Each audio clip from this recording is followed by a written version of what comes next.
Hello, guys.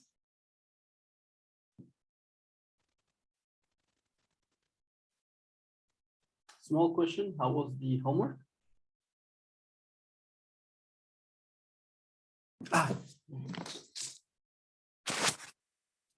Now I should be able to hear you.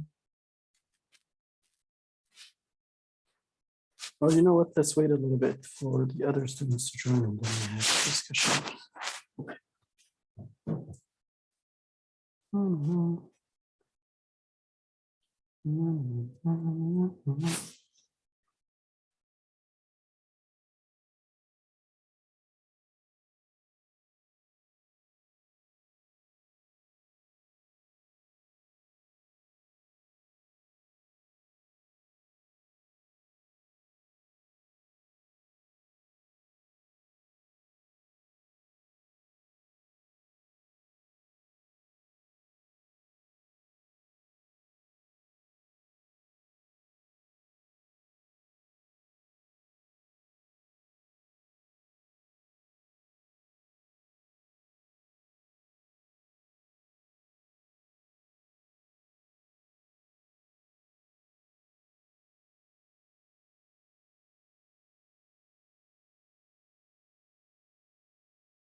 Hello, everyone. I hope everybody is here now. Can you guys hear me well? Yes, we can. Nice. So I just wanted to ask you guys about the homework. Was it too easy? Was it too hard? Have you guys started already? Why haven't you started already?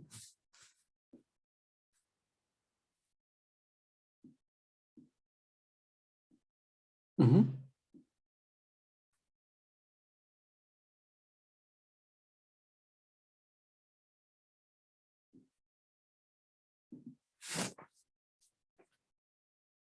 Do you need more time for the homework, or should I set the deadline for like tomorrow or after tomorrow?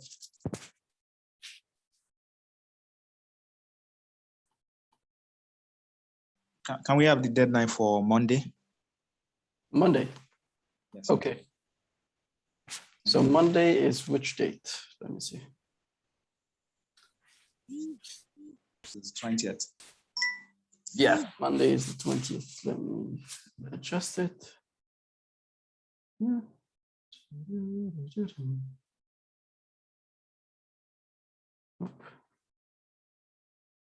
Hello. Hello? Okay, can you hear me? Yeah, we can hear you pretty well today. Yeah, pretty well. Okay.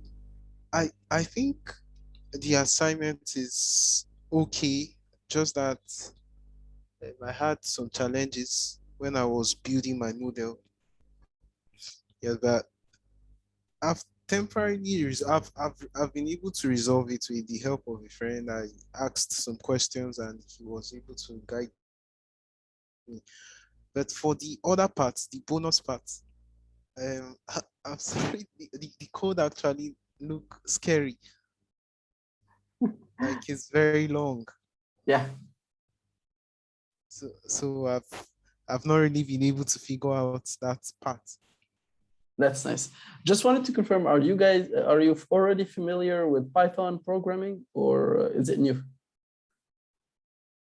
I think I'm familiar with Python programming. Nice.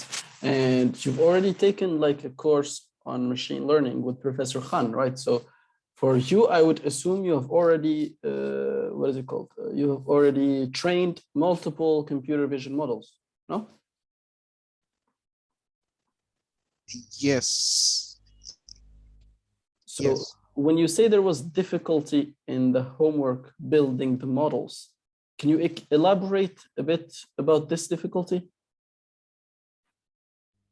Okay, as from what I understand, the problem is to classify dogs and cats, right? And we have two classes. Am I correct? Continue. Okay, but when I tried building the model, in the final layer of the model, I tried using making the output 2, but I kept getting errors until I changed it to 1. So I don't know why that's why I kept getting that error. Okay, got you. So for that, I would suggest adding like a small part in the code. I wouldn't say report, but let's say, yeah. So let's add a new task in the homework, which is explain why you have a certain number of outputs. Okay, so basically in the end of your collab, you must explain why you used 1, or for some of you, why have you used 2, or for some others, why have you used 1,000? Just explain it for me, okay?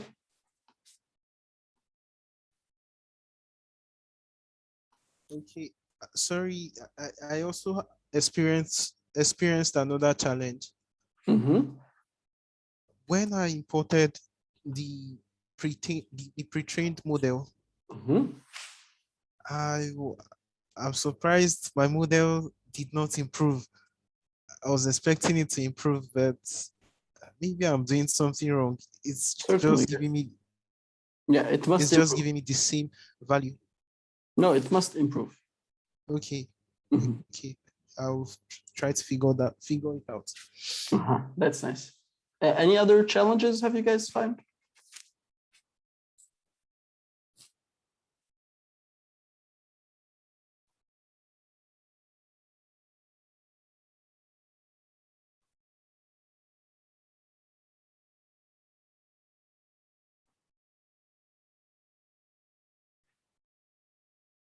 No?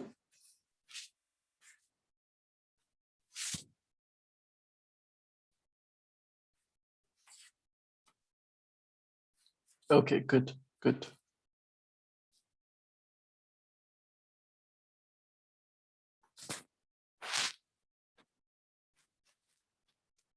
So if there are no questions about the previous content, let's create a small mind map for what we have seen so far. And from there, we go to our next lecture on object detection.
Can you guys see my screen?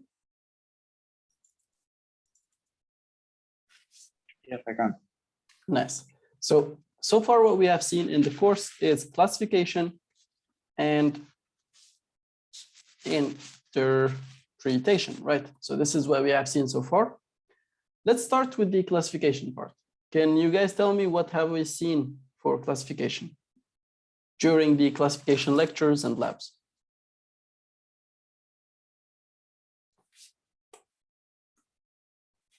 What do you guys remember?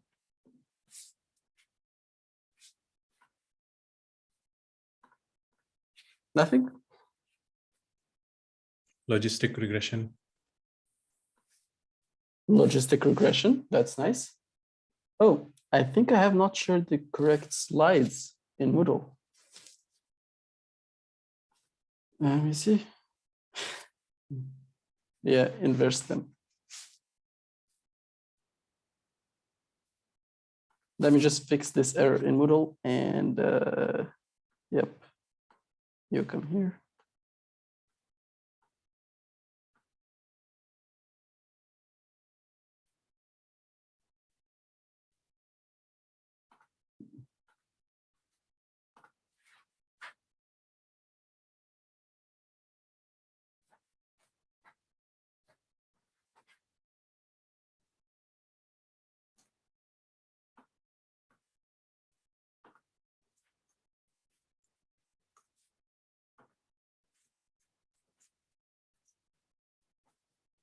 That's it. Now it's fixed. Yeah. So we started speaking about like in general, what is like classification, what is regression? And then we covered topics such as linear regression, right?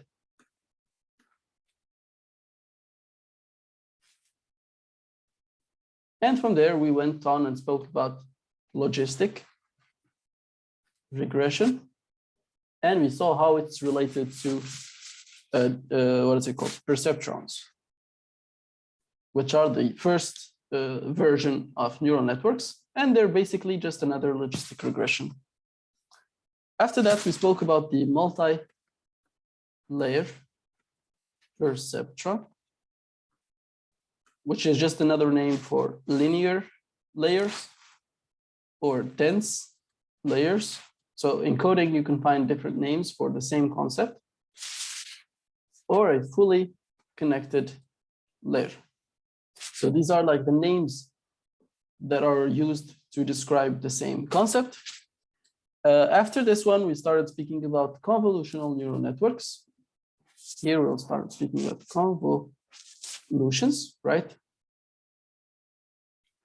Convolution. And in convolutions, we spoke about the algorithm in general,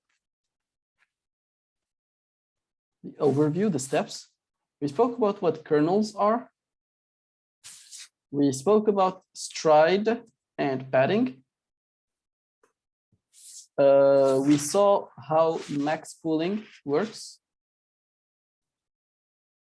how stride and padding influence the size of the output.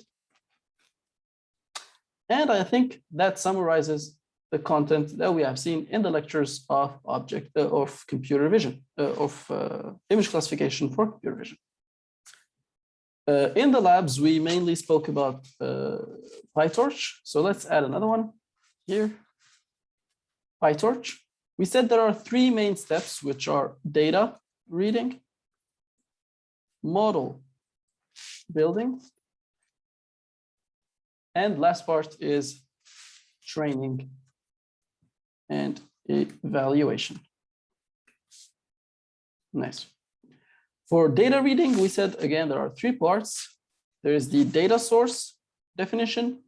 There is the data transformations. And there is the data loader. For the model building, there are two main parts. There's the init. Sorry. There's the init part, which contains layer definition.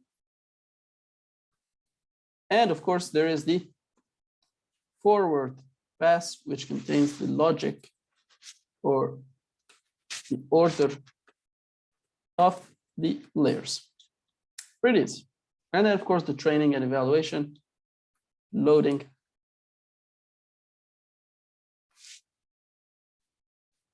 the data,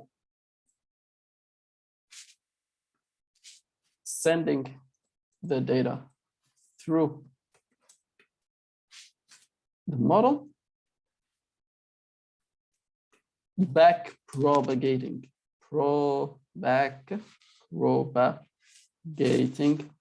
the error, and then making a step in the direction of the gradients. So this is what we have seen so far in the lab and in the lectures of image classification. Now let's go to the lab and lecture of interpretation. What do you guys remember about interpretation?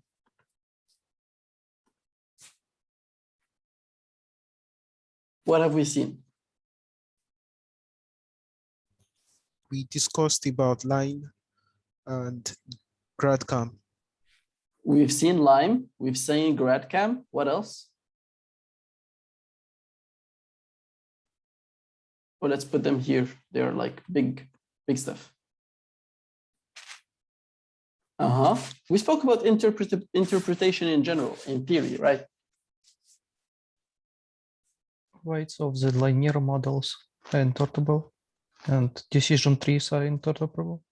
Okay, so we spoke about linear models, interpretability, decision trees, interpretability.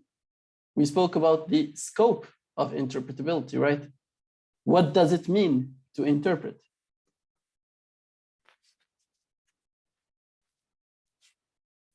And we said that there are like 5 of them. So first is the global interpretability, and then there is the local, or yeah, let's say global and local. This one, first one was training, prediction, and influence of parts of model. The second one was instance explanations. And here we have group explanations. And basically, these are the different scopes of interpretability. Now, your friends also have said Lime. Can somebody tell me what did we see about Lime? The main part, right?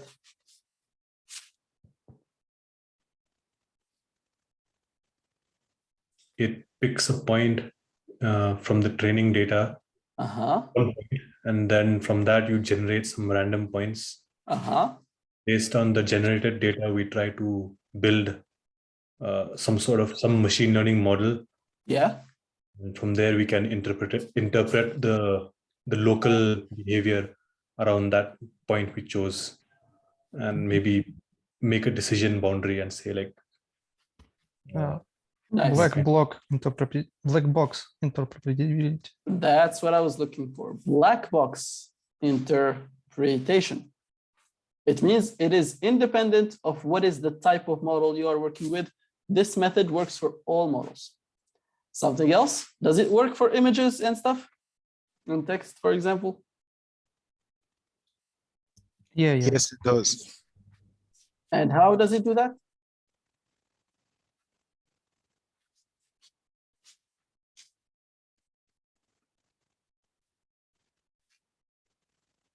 By representing the text and images in a vector form. And then basically we're going to understand the influence of every feature in that vector. Now about GradCam. What do you guys remember about GradCam?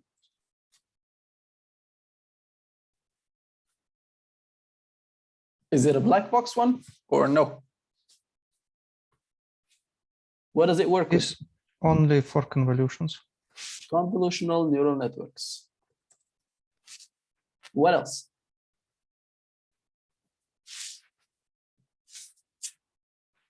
It's a weighted average of the final feature map. What else?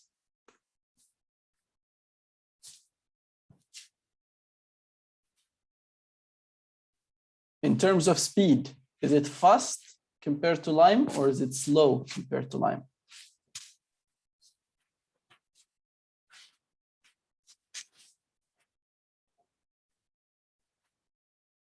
I would say it is faster. Can somebody tell me why is it faster?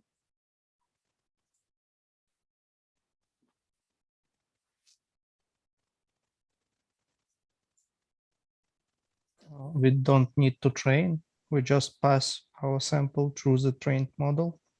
Good. And how many times do we pass the data through the model? Once. Only once. That's good. But for Lime, how many times do we do it? Multiple times. How many epochs we do need to train linear model? No, but the linear model is easy. How many times do we use the original complex model? For each sample? Exactly. We make every single sample that we randomly created, we must make a prediction on it. So that is the most expensive one because one prediction can take a lot of time. But that's pretty nice. Through all of this. There we go.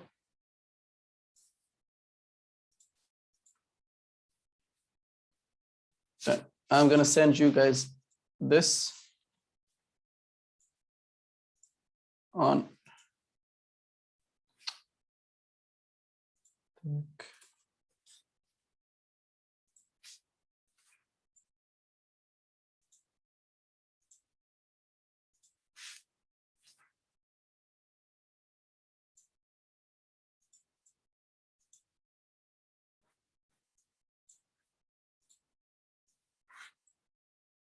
and we send it as compressed, so you can find it later on.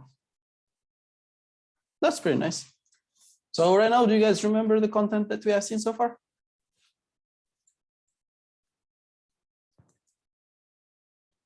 Yeah. Good.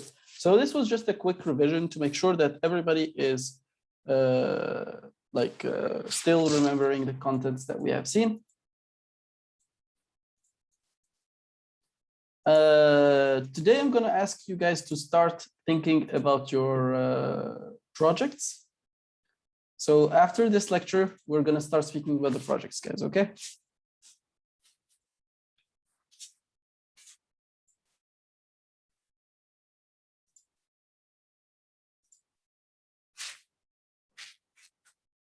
Do you guys hear like some music in my background, or is it good?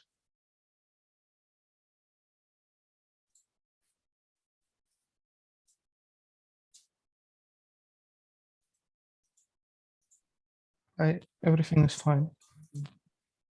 You don't hear any music. That's nice.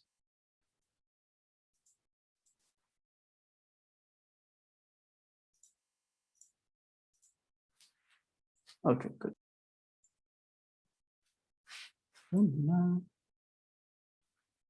Professor, I just have one question. Yeah. Regarding convolutional neural networks, it seems like we only do it on data images or maybe videos, I guess, but can it handle stuff like how we approach machine learning, like strings and other objects? Yes, of course. It can handle whatever you want. So originally it was made for audio, and then it was like improved for images. And anything that is a sequence, anything that you can like slide through is doable, right? As long as the order is important, then it is doable. Because it seems like there is no proper, at least I haven't seen any transformation like apart from the one which says like to tensor, and I don't even know what that does also to the data. So you're saying, can we use convolutions for text, right? Yeah, for text or other formats like date time and all those things. Like what? Date time. Sometimes we get date time values on a data frame, right? They're not necessarily like text. No. So date time is just another feature for you. You just pre-process it in a certain way. And I'm hoping like your teachers have given you like how to pre-process date information. But for us, it's just a normal, what is it called? A normal feature that is continuous, and that's it. Okay, because I thought this whole time like neural networks are better because they kind of extract. We don't need to tell them which features to take and all that, and they just do things.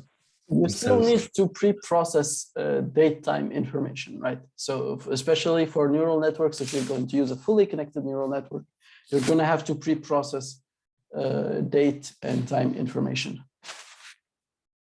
Just wondering, what did you guys do in the first lab of machine learning with Professor Khan? First lab, he introduced us to imputers and min-max scalars, and yeah, converting text into encoding, all that. Yeah. Ah, cool, nice. Okay, let's continue then. I hope that answered your question. You can always use convolutions for anything that contains a certain structure that you would like to maintain in the model, right? So the order is important, but it doesn't give good results. So it gives good results for images because that's the best we have, but there are so many better stuff for text, for example, and also for audio right now, there are many better models, which are kind of based on convolutions, but they're more different, right? So convolutions so far are just the best for images. You can use them for others, but there is no need. Хорошо? Okay, thank you. Are you in Innopolis, by the way, or still in India? My flight is on 2nd October, so I'll be there in like 3rd, I think, early morning. Okay, 2nd of August. That's nice. So I'm just trying to understand because I want to give you guys maybe like a midterm. Would be nice, like a midterm exam. And I'm waiting for you to get to Innopolis so that all of you guys are together there. Nice. So object detection is a very. I'm sorry.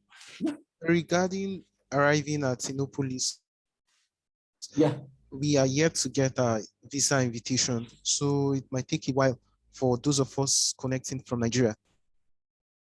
Ooh, that's true. That's okay. I think we can have some sort of an online exam for you guys. How many of you? How many students are there? Yeah, too.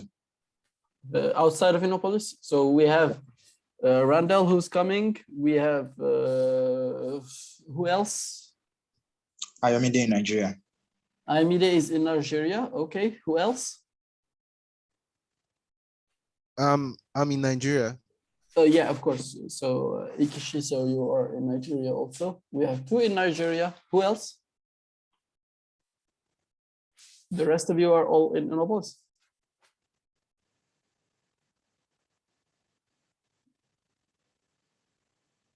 That's good.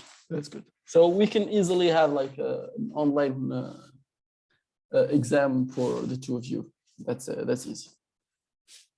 So now we're going to our next lecture, which is about object detection. So in this lecture, we're going to see 2 main parts. Of course, object detection in general, and then we'll speak about 2 families of object detection models that are like the best performing in well currently. The first family is called RCNN family, and the second family is called the YOLO family. So yeah, YOLO is famous for you only look once, and meaning there's like it's a very fast one, right? Whereas RCNN is famous for its performance. So usually RCNN gives better performance than YOLO, but RCNN is much more, it's a much bigger model and it's slower, right? So let's first start by introducing object detection in general, right? So we have image classification, which is what we have been doing for the last few weeks. And for example, we take here an image of a cat and we try to predict whether this cat is a cat, right? We don't really know where is the cat located inside the image. And if there are many cats or is it just one cat? So this is the kind of information that we cannot get from image classification. Now, when we go to object detection, we can first detect where the cat is and how many cats are in the image, right? So here we can see that clearly there are 2 cats, not just one, and there is also a dog and a duck. So this is the goal of object detection. I'm feeling like we already did this lecture. We didn't do any lecture about object detection, right? Yes, we have not done it. We never done it, or we have done it? We have not done it. We have not done it. Okay, nice. It's a bit confusing because I'm teaching very similar courses for 3 different people. So that's, yeah, nice. So can you guys tell me, how could you represent this rectangle, right, in coding? By X, Y, and width and height. X, for Y, variable. Y, width and height. What is this X, Y? You can take it like a center or left upper corner, for So we example. could take it like this one or the center, you said. Yep. So we take the number of this pixel. This is the Y. This is the X, right? The coordinates of this pixel. Plus, how many pixels do we have in here?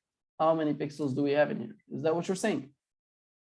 I mean here, right? Yes. Can somebody give me a different approach? How can you represent a rectangle? Anyone else? Just 2 corners. Upper left and bottom right. Exactly. Corner 1 corner 2. So we have xy, let's call them x1, y1, and you have this, sorry, xy for the lower corner, let's call them x2 and y2. That's nice. These are the two ways of representing a rectangle, and we can use that in like a vector form, like this, right? X, y, width, and height. Now let's imagine a very simple scenario, right? Can somebody tell me if x, y, width, and height are classes? So is it a classification problem to predict these values, or is it a regression problem? It is regression. It is a regression problem. So hypothetically, right, we can easily create like a CNN that takes a look like this and has as output 4 values, right? X, Y, width, and height, right? We can do this, and it will be a regression CNN, right? And we train it with mean squared error instead of cross validation, cross correlation. Is this like a simple model that you guys would be able to build?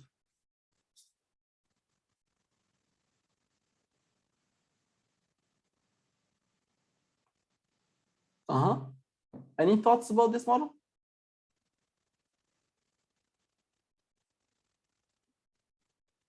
How about weaknesses of this model?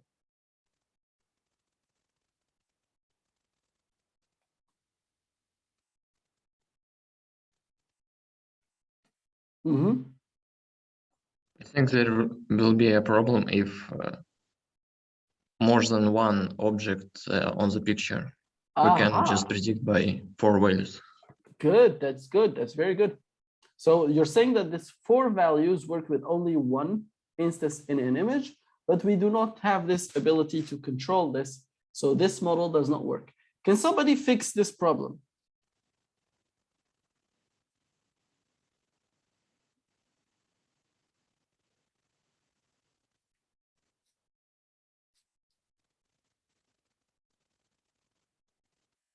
Anybody can fix this problem?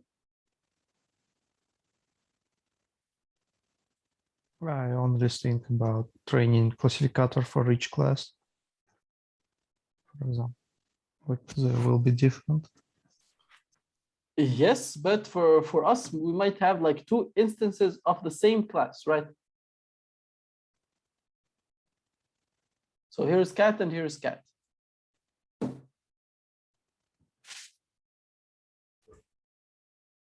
How would you improve this CNN model? Maybe have, instead of just 4 values, we have 8 values, right? So like this, it can work with 2 objects, but it's still not enough. We could increase it up to, for example, 16 values, but it's still not enough. You can, once it detects a first instance of a cat, say, then we can remove that instance and retrain it again on the other section of the, like remove the first instance, the first cat on the left, and retrain the picture again, then it'll count. Then you can add it to a counter, and I don't know if that works or not. What I'm getting from your idea is recursivity, right? So you're speaking about something that is a very recursive function, right? Yeah, so, yeah. Function but is but you're removing, like after every instance has been detected, you remove that instance and then slide it along the image, the width of the image. That's a very good idea. I like this path of thinking. I like the path of recursive thinking. Definitely, like take something, process it, remove, process, remove, process, remove, process, and remove. That's a very good idea. So we can definitely see there is a part of object localization, and there is a part. So this part, it takes only a CNN, and it takes an image with the face or with only one sample. The second part is to find these samples, right? So there is one part which is fixing or classifying the objects and like localizing them correctly. And there is another part which is about finding the samples, right? So let's say if the first finding the samples, it gives you an overall rectangle like this, but it's not perfect, so you fix it later. And the second part, as we said, it just fixes it. But and it gives you, for example, here is another instance. So we could split the problem into two parts: finding the instances and classifying them and bounding box detect them, right? The applications of such techniques are endless. So what you guys have described is just like a variation or different types of algorithms that can be used for object detection. All of your ideas were very nice. They're all in the correct direction. So we will see the final models a bit later on, but they're actually very similar to what we have just described. Some of the applications are the following. So for example, we have here vehicle counting. So vehicle counting is very simple. You put a line. This line, of course, is programmed. Every time you detect a car, you wait till the car passes through the line and you increment some sort of a counter, right? In counter and out counter. Whenever a car comes from this side and its top corner the top corner of the car touches the line, we count plus. Whenever the lower corner counts or touches the line, we count minus. So this requires, of course, object detection, but the second thing it requires is object tracking. So you see this car, we gave it car number 87 ever since it was detected here, and we continue giving it car number 87 until the end. Whereas this one, for example, car 135, as you can see, sorry, car 1, 2, I want to see what happens in the end. Usually in the end, it changes. Let's see. Nope. Yeah. It disappears.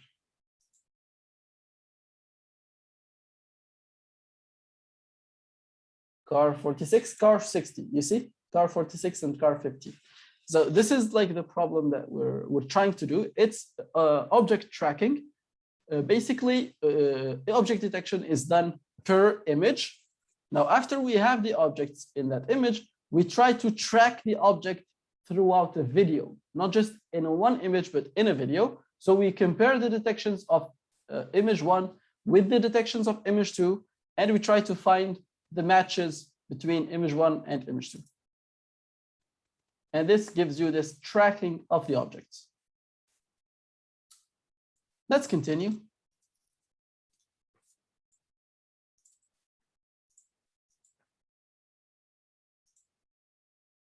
The second part is the second application area would be facial detection and facial recognition. So before doing any facial recognition software, usually we try to minimize the image that we send to facial recognition to contain only the face of a person. And this task is a facial detection and an object detection task, which will be processed or could be done using any of the methods we will see today. Another application area that we will be doing in our lab is called parking lot monitoring. So we try to detect the free slots inside a parking lot. This can help you like manage your parking lot much easily, create some sort of an application that works, for example, with Google Maps, and it will help you find the free parking lot spaces around the city. So if you're going somewhere, you already know that there is a free space for you in that place. And this could be automated using such parking lot monitoring systems. Now, the basic way of doing object detection is sliding 2D CNNs. I mean, you can already see the idea in here, but I want one of you to like explain the idea to me of sliding CNNs, sliding 2D CNNs. What does it mean?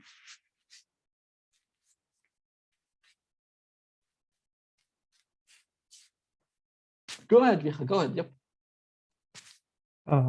We divide our image by a window, and for each window we detect, not difficult, we classify. Is this a track? Is this a track? And we go from whole image, and when it turns green, then we're confident that there is a track in the part of the image. Nice. So this idea is amazing, but it has one small problem. What is it? Too many detections. Good. Another problem. The location of the bounding box. It's always predetermined. Can we fix this?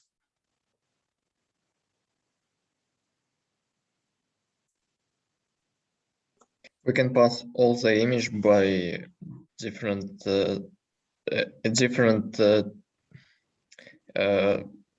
crop image few times with different size. Got you. So instead of having a fixed window size like this, we can have like 7 or 8 sizes, and we walk them through the image, right? That's a very good idea. Can somebody try to tell me if there is a similarity between what we're doing here and a convolutional layer? Not a convolutional neural network, but a convolutional layer. We have a kernel, and we're sliding the kernel through the image, right? Is that so? I'm sorry, what is the problem with fixed size window? It doesn't give us the correct location. Let's continue. For example, let's see when it is green. Hi.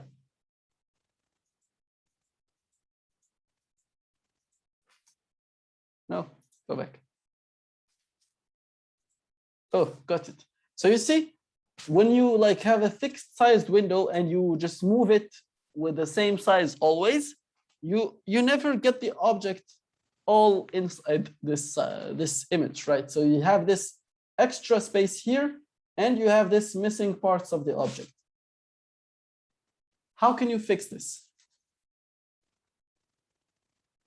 We can fix one area, and then once that area covers, say like whatever it covers, say here it covers 3/4 of it, right? Mm-hmm.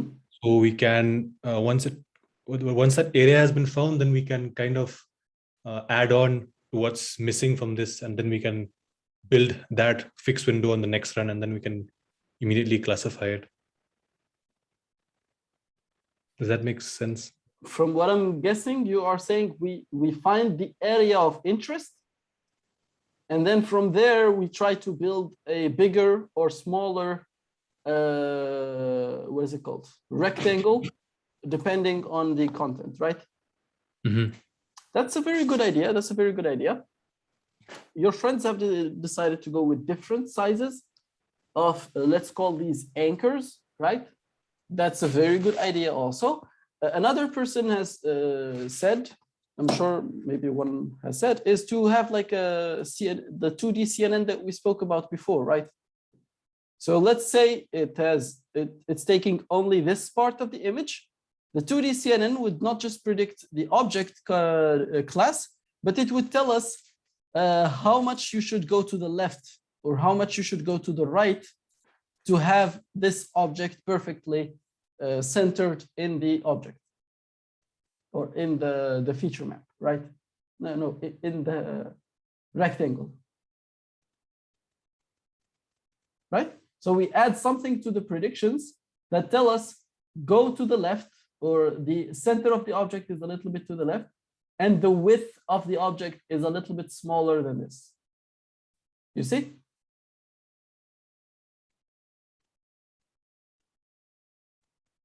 This idea is pretty nice. But one problem emerges is speed, right? So searching through the image like this is quite extensive. So let's even say that we have this, right? So this is box number 1. This is box number 2.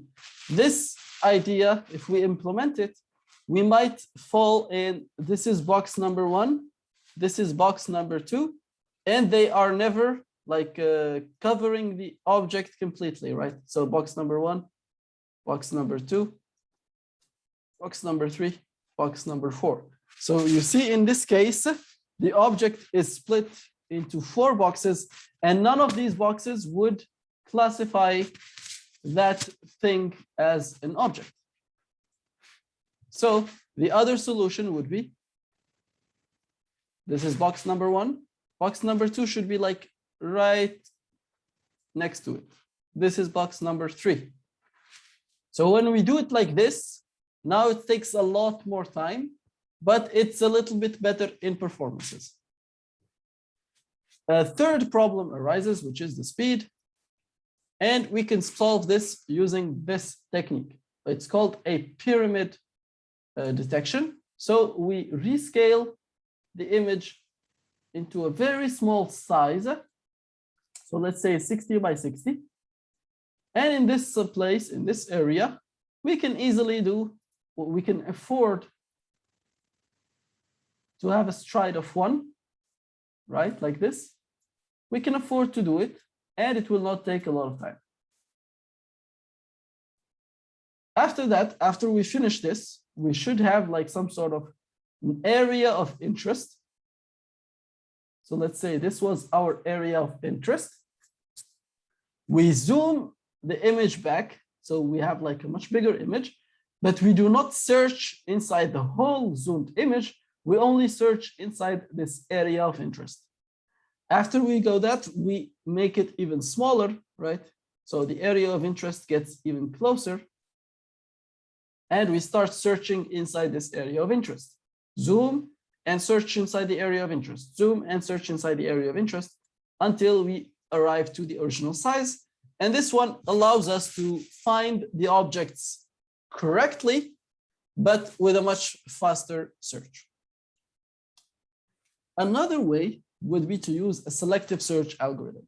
Selective search algorithms are very common in computer vision. What do? Is they tell you what are the areas of interest. Areas of interest means that are areas that are similar to each other and can be grouped as an object. So what we do is we cluster, for example, all of these red pixels together, and we have this cluster of red pixels. We cluster all of these gray pixels together, and we have a cluster of gray pixels. What we do is we propose the gray area as a location or as an object. We propose the red area as an object, and then we propose the combination of red area and gray area as an object. So these are called selective search algorithms.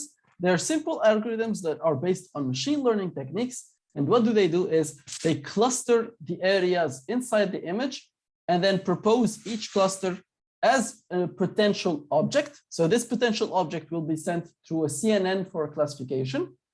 And then after we finish that, we try to group the clusters which are close together, right? So if we have this red cluster very close to the gray cluster, that means they might be a part of the same object, and we propose that area and send it through a CNN. So this is one technique. Can you tell me what is the problem of this technique? Clustering based on pixel values.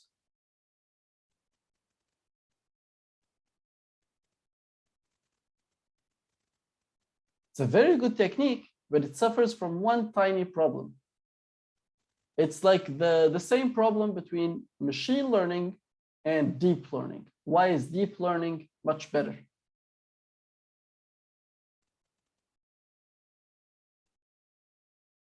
This method is not data specific, right? So this method can work with any data set and it requires no training. It requires no training. This is a good thing, but also it's a bad thing, right? So we can never expect the same method to work with images like this and with medical images or with, let's say, cartoons and all of that, right? So this is too much to ask for a method. This is like a good thing. For the non-training part is a good thing, but again, it's a bad thing because it's not data set specific and it does not give good results as something that was trained. Now, before we go on further, I wanted to speak about one measure of evaluation that is called intersection over union. Now, are you guys already familiar with accuracy?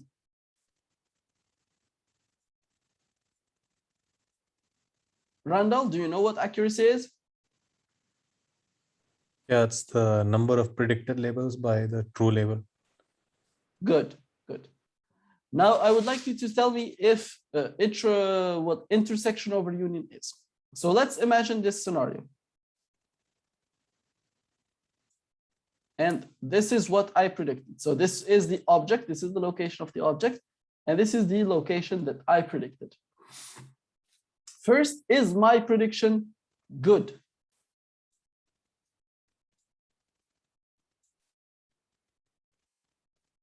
No. It's a very bad prediction.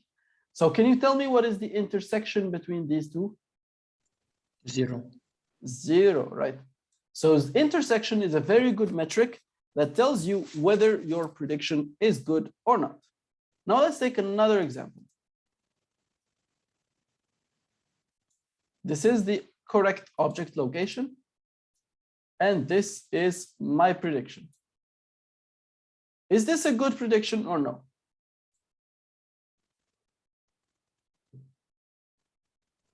Also not, because the union will be too big. Yeah, let's not like look at the union so far, but like logically, as what you're looking for, is it a good prediction or not? It seems.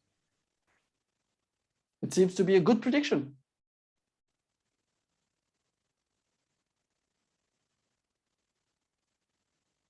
Is it a good prediction or not? So for example, I give you this image. Here is the cat. Depends on the task. Right. If task is like, is there cats on this image? No, this is an object detection task, and I would like to be able to shoot the cat and kill it. Yeah, then there is too much white space. Yeah, around. there's too much white space around, and that is bad, right? So this reduces the accuracy of the model. The intersection, though, is very large, right? So the intersection is pretty good here, but the union is much larger when compared to the intersection. So what we decided to do, or what they decided to do, is to create this measure called intersection over union. The higher the intersection is, the better. The lower the union is, the better. Now, can somebody tell me what is the maximum value the intersection can be? 1. No.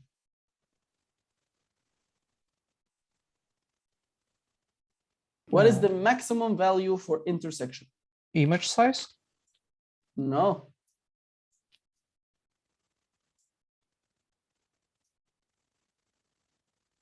The supremum of the intersection. It's always smaller or equal than the union.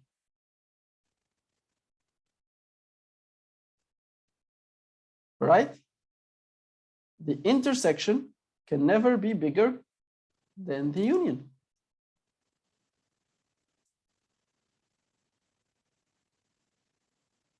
Huh?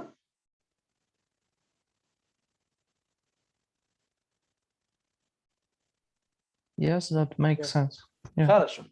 So can you tell me, in the case where intersection is 0, this one is 0. So it's a good metric.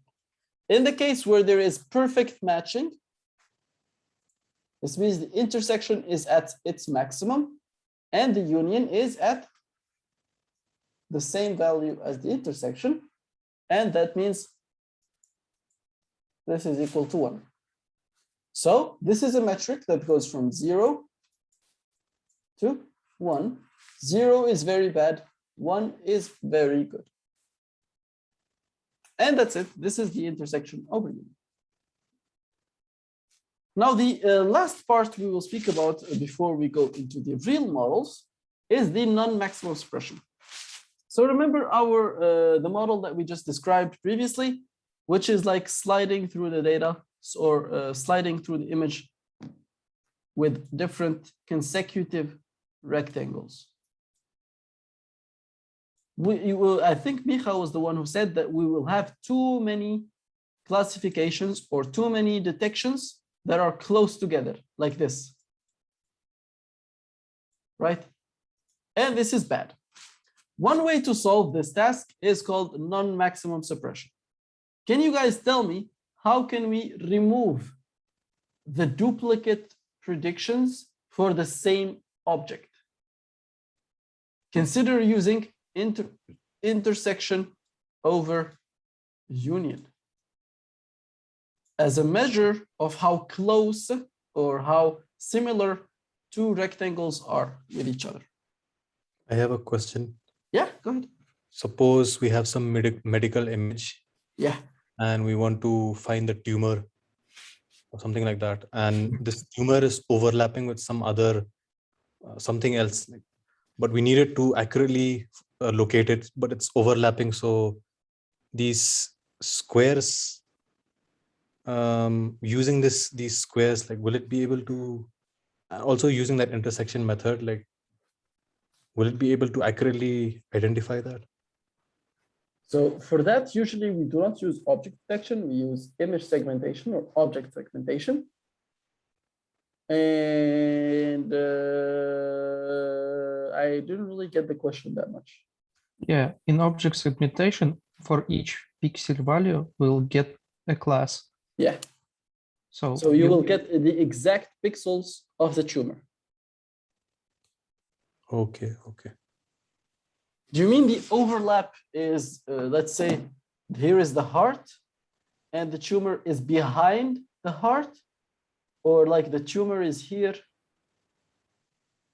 but it has the same color as the heart? What do you mean with this overlap?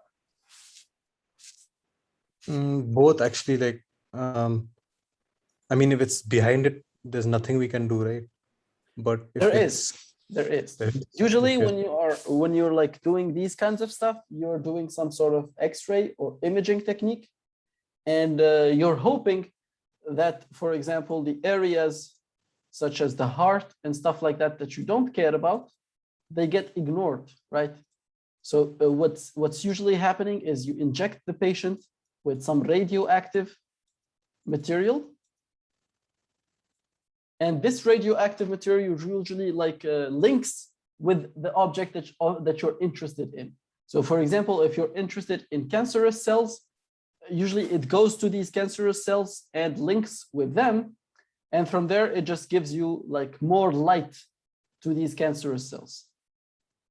And for example, if you're more interested in, or if you're not interested in the bones, usually you don't send any material that will link with the bones and give you the structure of the bones. So in the image, you don't see the bones at all. And of course, there are the cases where you don't know what you're looking for. So you are just putting something out there and trying to get the whole image. And in that case, you have a 3D image. You don't have a 2D image. So you have a 3D image that you can slide, and it will give you a slice by slice of the human being. So it's like, here is one image, and then you just scroll, and now you are seeing the heart. You scroll more, now you are seeing the tumor. You scroll more, now you are seeing the liver, for example, and these kinds of stuff. So there are two different techniques done. This is for image processing, for like medical imaging, and depends on what type of imaging you're using. You're going to use some different algorithm there. Does that answer your question? Okay. If it's overlapping, like if there's another vehicle in the truck, in front of the truck, then we use segmentation, right? That's a good question. That's a very good question. So you're speaking not in medical images, because medical images, of course, are a bit special, but in images in general, yes, object detection does work, but in places when it's a bit crowded, object detection will fail. I see. Okay. Yeah, yeah. Even image segmentation will fail.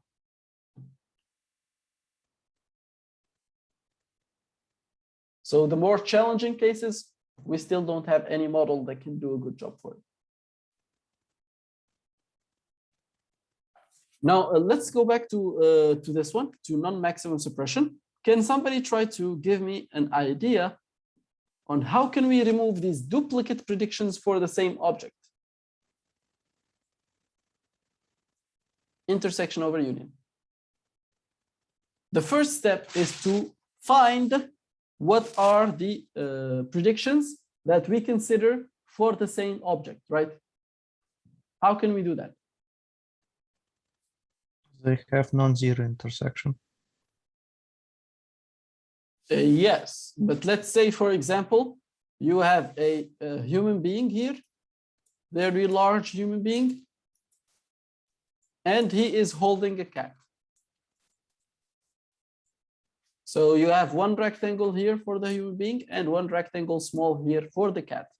Are these two rectangles the same? No. So can you tell me another method maybe? Non-zero intersection of the same class? Yes, now he's not holding a cat, he's holding a baby.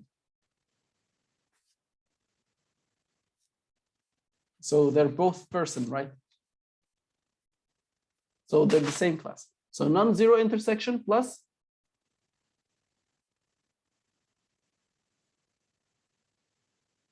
intersection over union, no? Don't forget that.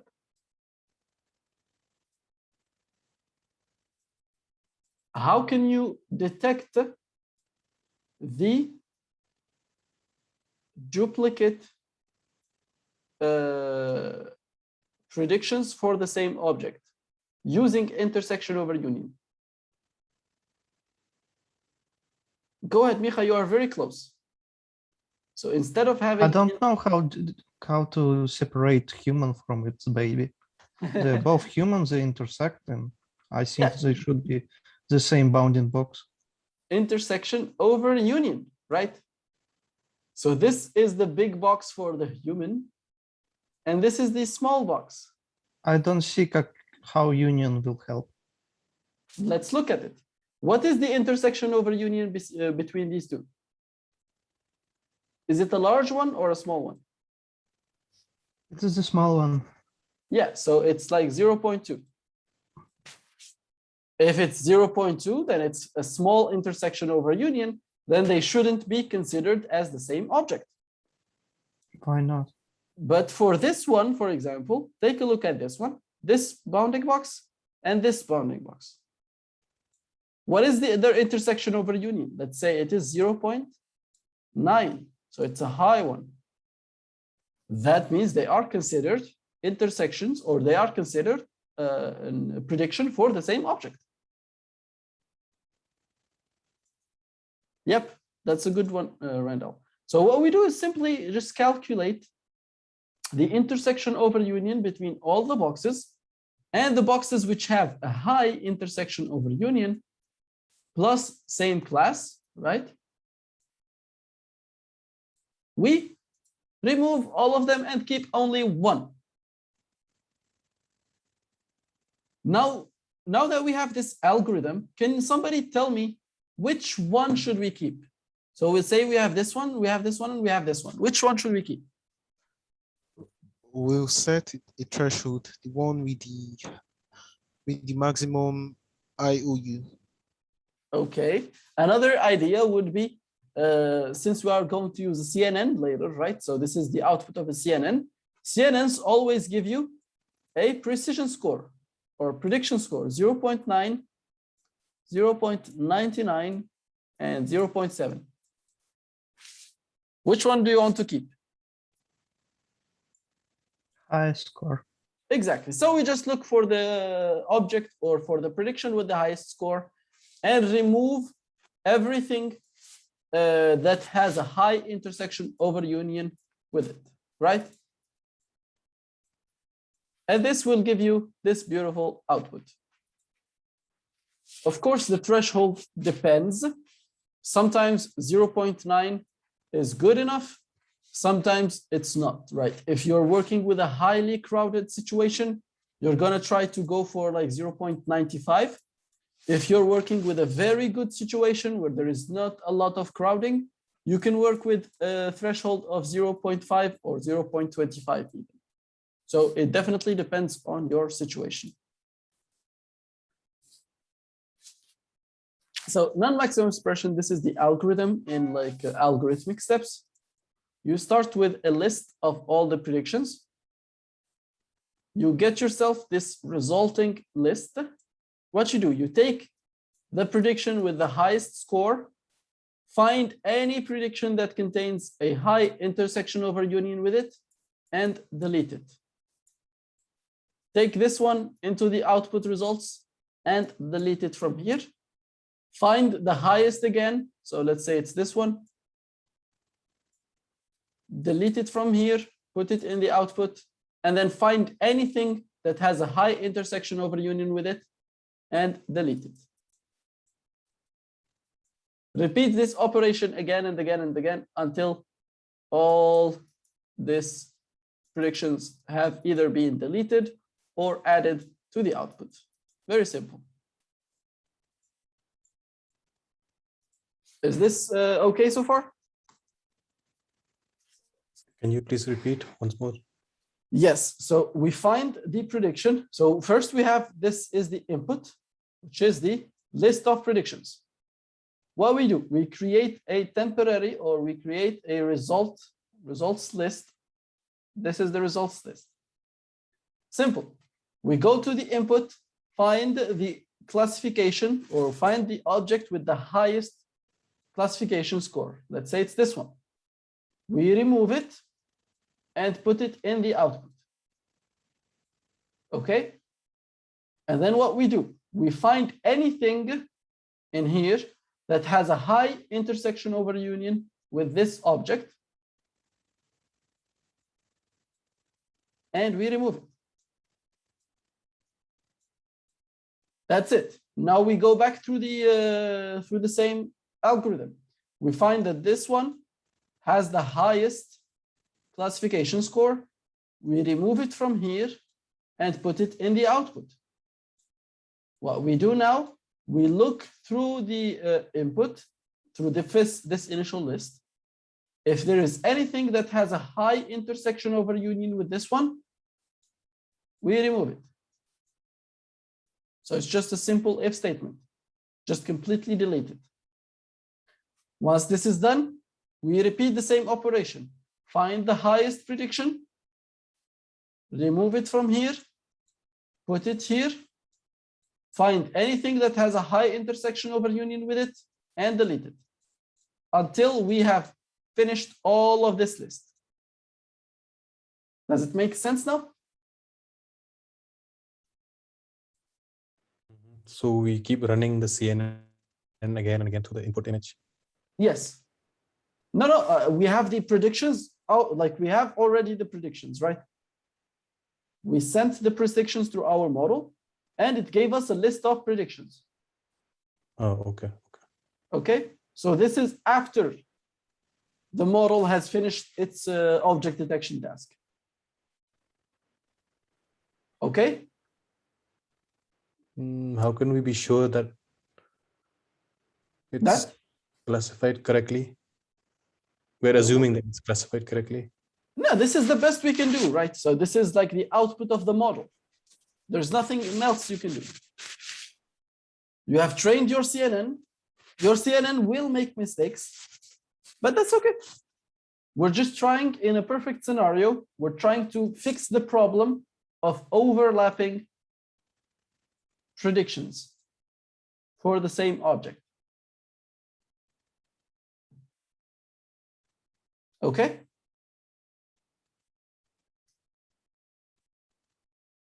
Hello? Yeah, yeah.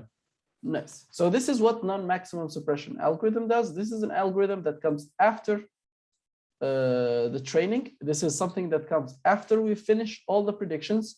We have the list of different predictions from the model, and we try to clean up this list to remove duplicate predictions. We define a duplicate prediction as a prediction that has a high intersection over union with something else. Again, high is defined by U depending on the threshold. Now we can take a small break and we will start speaking after the break about our first machine learning or our first deep learning model for object detection.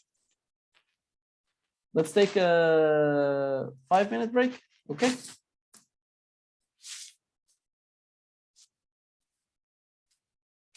Just to confirm.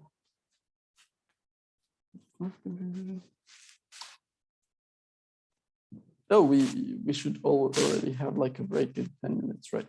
It's okay. We take a 5-minute break right now and then a 10-minute break later. Okay. See you guys in 5 minutes.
Hello? I hope you guys are back. So do you guys have any questions about the content that we have seen so far?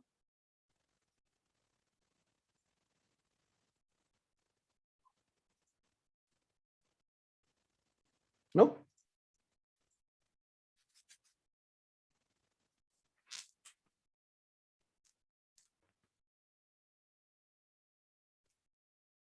Okay, nice.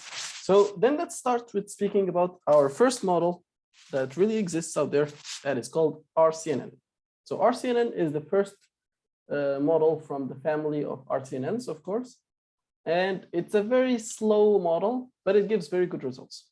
So looking at RCNN, what we see is the following. The first step is extracting region proposals. This step is done, as we have said before, using a selective search algorithm, right? So basically, we try to cluster the pixels together based on their colors. And then we try to cluster basically, or bring the closer together the colors or the clusters with the same colors that are linked together in order to make different proposals. So for example, first we would cluster together this shirt, we would cluster the face, and then we will cluster the hat. After that, we cluster the face and the hat, and then we cluster the face and the shirt, and then we cluster all of them together. Each one of these possibilities will be considered a potential object, and each one of these possibilities will be sent for classification through a CNN. So as you can see here, we extract around 2,000 different proposals from every single image. That's a lot. But this is a very simple model that can be implemented very easily if you have this selective search function. Selective search is a very easy function. You can easily either build it yourselves or find a classifier or a clustering technique that does this directly. So this is what selective search does. So it generates initial subsegmentations. We generate many candidate regions from these subsegmentations. The greedy algorithm is used to recursively combine similar regions into a larger region. And then we use the generated regions to produce the final candidate region proposals. So as we said, we cluster the images together, we cluster the different pixels together, and then we try to merge these different clusters, and each one of them will be giving us a different proposal. Some of the problems of these RCNNs is, as we said before, this selective search is not dataset specific. So it's not something that's going to give you good results. The inference time of this model is 47 seconds, right? So passing one image through the model takes 47 seconds, and that is a lot. And the training time is also very large because we apply around 2,000 classifications for every single image. Now, if you imagine if we have 1 million images, for each image, we're going to do 2,000 classifications. This thing is going to take a long time to train, which is bad. So far what we have seen is object detection, what it is, what it isn't. We spoke about intersection over union and non-maximum suppression. And we spoke about RCNN, or region-based convolutional neural networks, as an algorithm that leverages selective search and normal CNNs. Do we have any questions so far about what we have seen?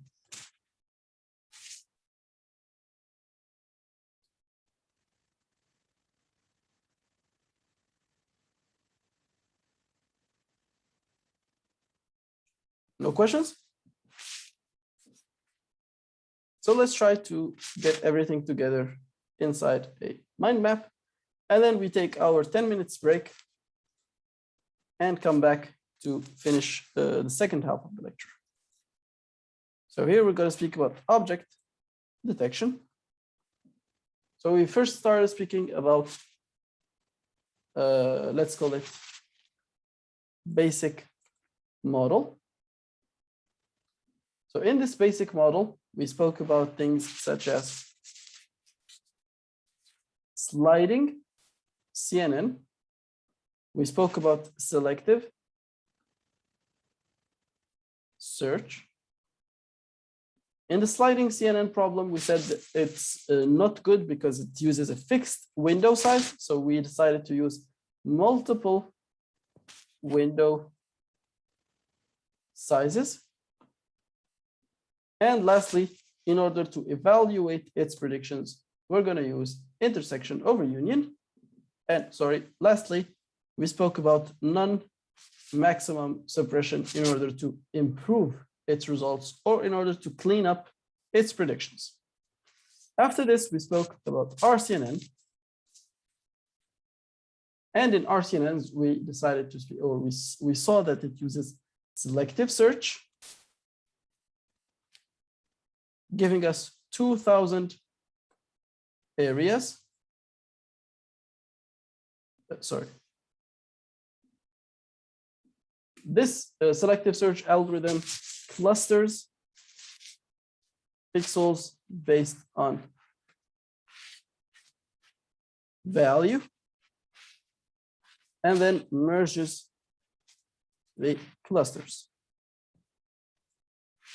After selective search, it sends sends it through a CNN. The problems is training time, testing time, and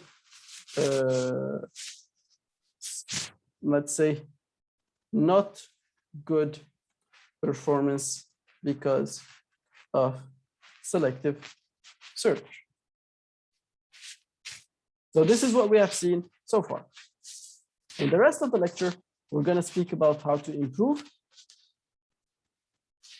the speed and how to improve the predictions, the quality of the predictions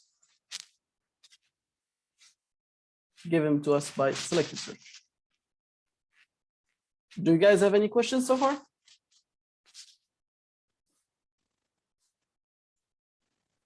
Yes, I have a question. Yeah, go ahead. I want to ask, the selective algorithm, is it based on a neural network model, or it's like an outside algorithm? Selective search is an algorithm, right? So let me just show you guys some examples.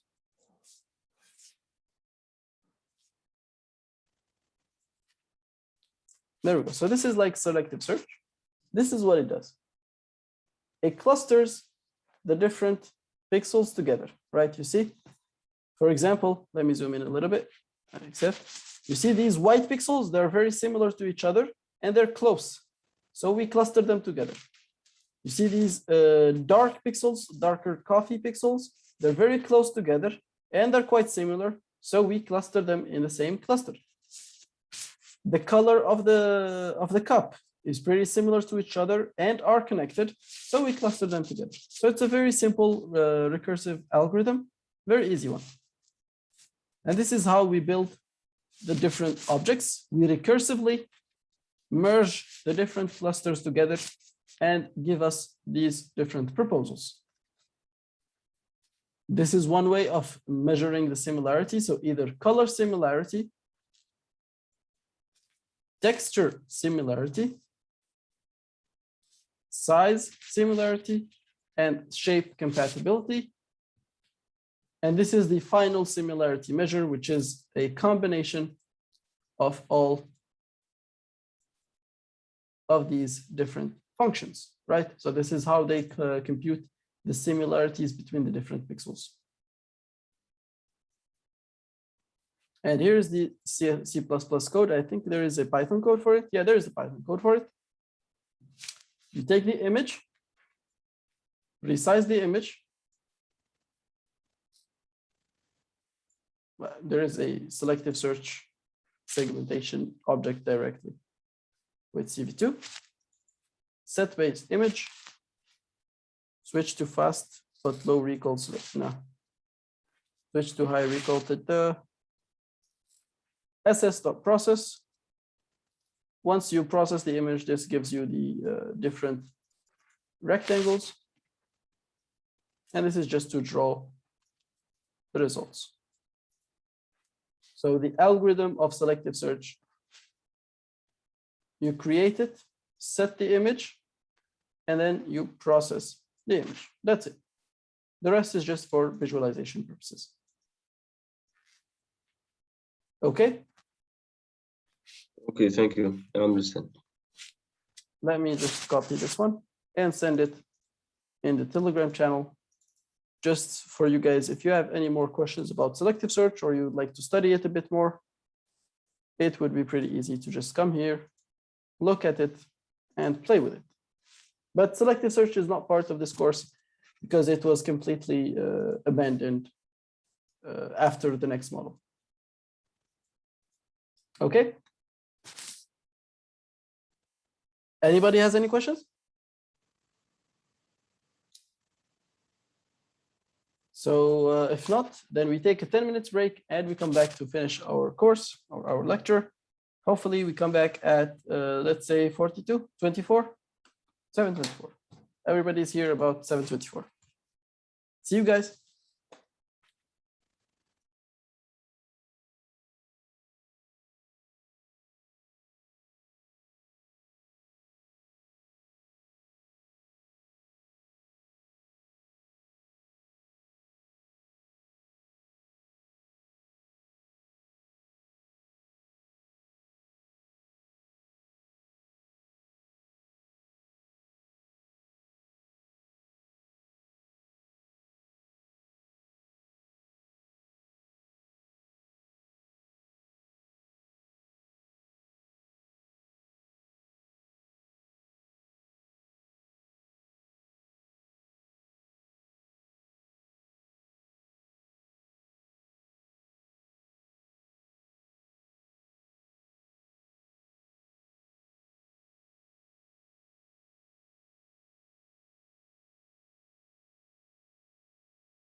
Hello back, everyone. I hope everybody is back.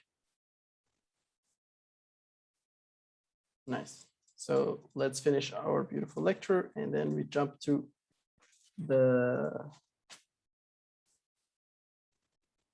final projects. So from now on, we're going to speak about fast RCNN, then faster RCNN, and then we'll speak about the YOLO model. The fast RCNN is a very simple model, quite similar to what we were doing in RCNN model, but now it's a bit faster. All the trick is we no longer have to send every single project, every single proposal through the CNN. So what we do is we take the whole image, focus a little bit on this one. We take the whole image and send it to the CNN once. When you send an image through a CNN, what do you get? You get a beautiful feature map.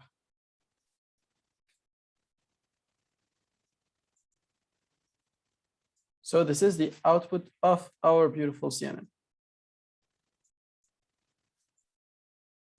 Now that we have this one, what do? We still use the same algorithm of selective search. So selective search would tell us there is an object here, or there is a potential object here. There is a potential object here, and there is a potential object here. What we do is we don't send these single rectangles or these single project proposals through the CNN every time. No, this is the convolutional neural network, right? We don't do that. What we simply do is we try to find the corresponding location of this place in this feature map. So we go to the output of the CNN and we try to find the corresponding location of every single project proposal. From here, what we do, we send each one of these through the fully connected neural network and quickly do our classification and bounding box regression for fixing the coordinates. But the main important part is we no longer have to send every single project or every single object proposal through the CNN. Only thing we do is send the whole image once through the CNN.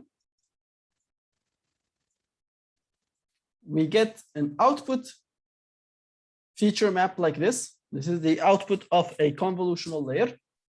And then what we do, after that, we apply selective search on the original image. We find the location of objects of interest, and we do a mapping of coordinates from this image to the output of the CNN. How we do the mapping is very simple. Like, remember, selective search gives us like coordinates, let's say 50, 60, and like 30 for the width and 20 for the height. What we do, we divide this one. So this is like the X. We divide it by the length of the image. Sorry. We divide it by the length of the image and multiply it by the length of the feature map. So this gives us the location of the center inside the feature map. And then we again do the same thing. We divide this one by the width of the image as a whole, and then multiply it by the width of the feature map. And this gives us the width of the object. And there you go. This is the location inside the feature map that corresponds to the location of this object in the image. Do we get this idea, this trick? You see? So this is the feature map. Instead of sending every single one of these rectangles through the CNN and getting its own feature map, its complete feature map, now what we do is we just send the whole image one time through the CNN. We get this feature map for the whole image, and then every single one of these region proposals or region of interest proposals, we find their mapping inside the feature maps. We just find it, right? So this finding is a very simple calculation that just like O of 1, right? So it's an O of 1 operation. Whereas sending it through the CNN would have been like O of billion. So it's a very difficult operation. It takes a lot of time. So this step saves us a lot of time. Do you guys understand this step so far? Instead of sending every single region of interest through the CNN, we send the image once through the CNN, and then we map the location of this region proposal or region of interest proposal from the original image into its location in the feature map. This mapping does not take any calculation. It's just direct mapping. And from there, we send this region through the fully connected layers and do the calculations. Now, one small problem arises. If you guys understood this part so far, any questions about this part specifically?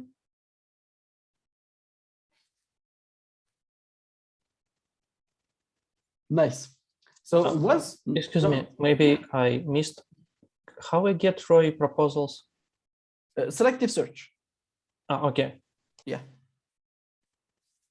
Now that we have our feature maps here, and we have the mapping between a region proposal in the image and its corresponding location in the feature map.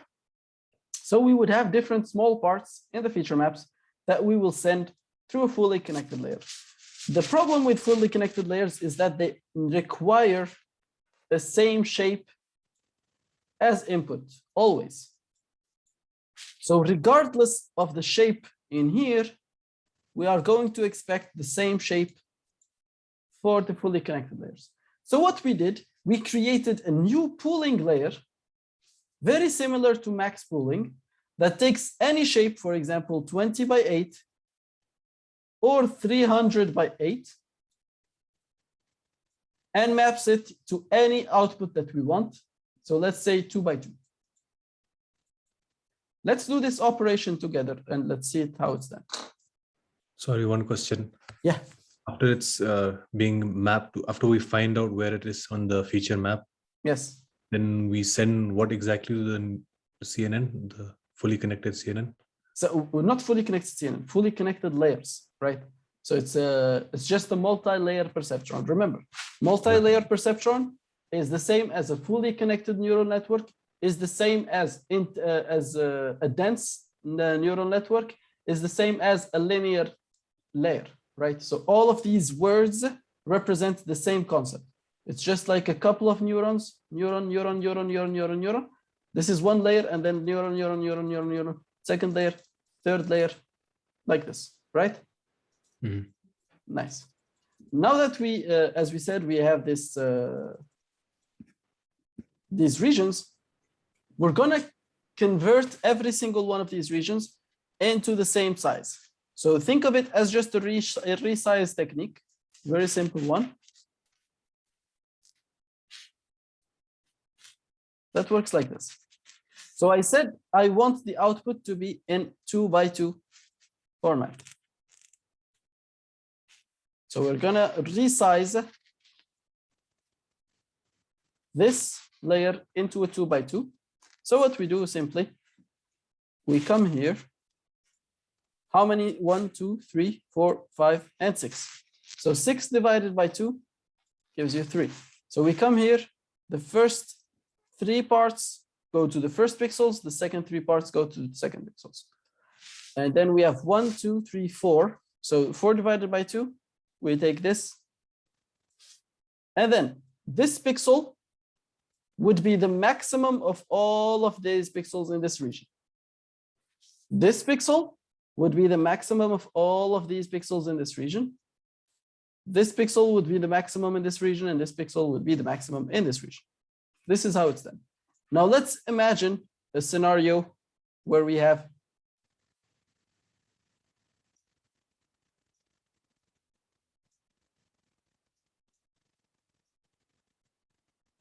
five by 3.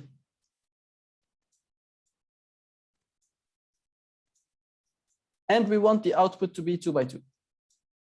Okay, how are we going to split it? 5 divided by 2 gives you 2.5. So what we do is the first 2 pixels go to this first row, the last 3 pixels go to the last row. And then we have 3 divided by 2, we have 1.5. Again, the first row like this goes to this first row, the second ones go to this one. So this first pixel is the maximum between these two.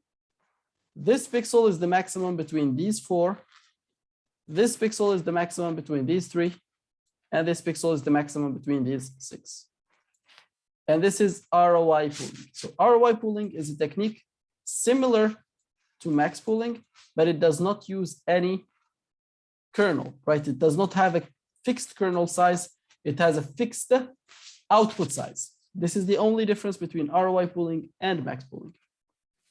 So now that we have the mapped feature maps, we send them through ROI pooling, and then we send them through the fully connected layers for classification.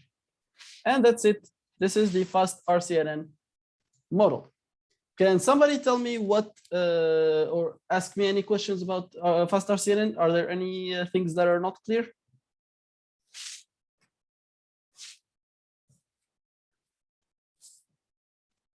Nope.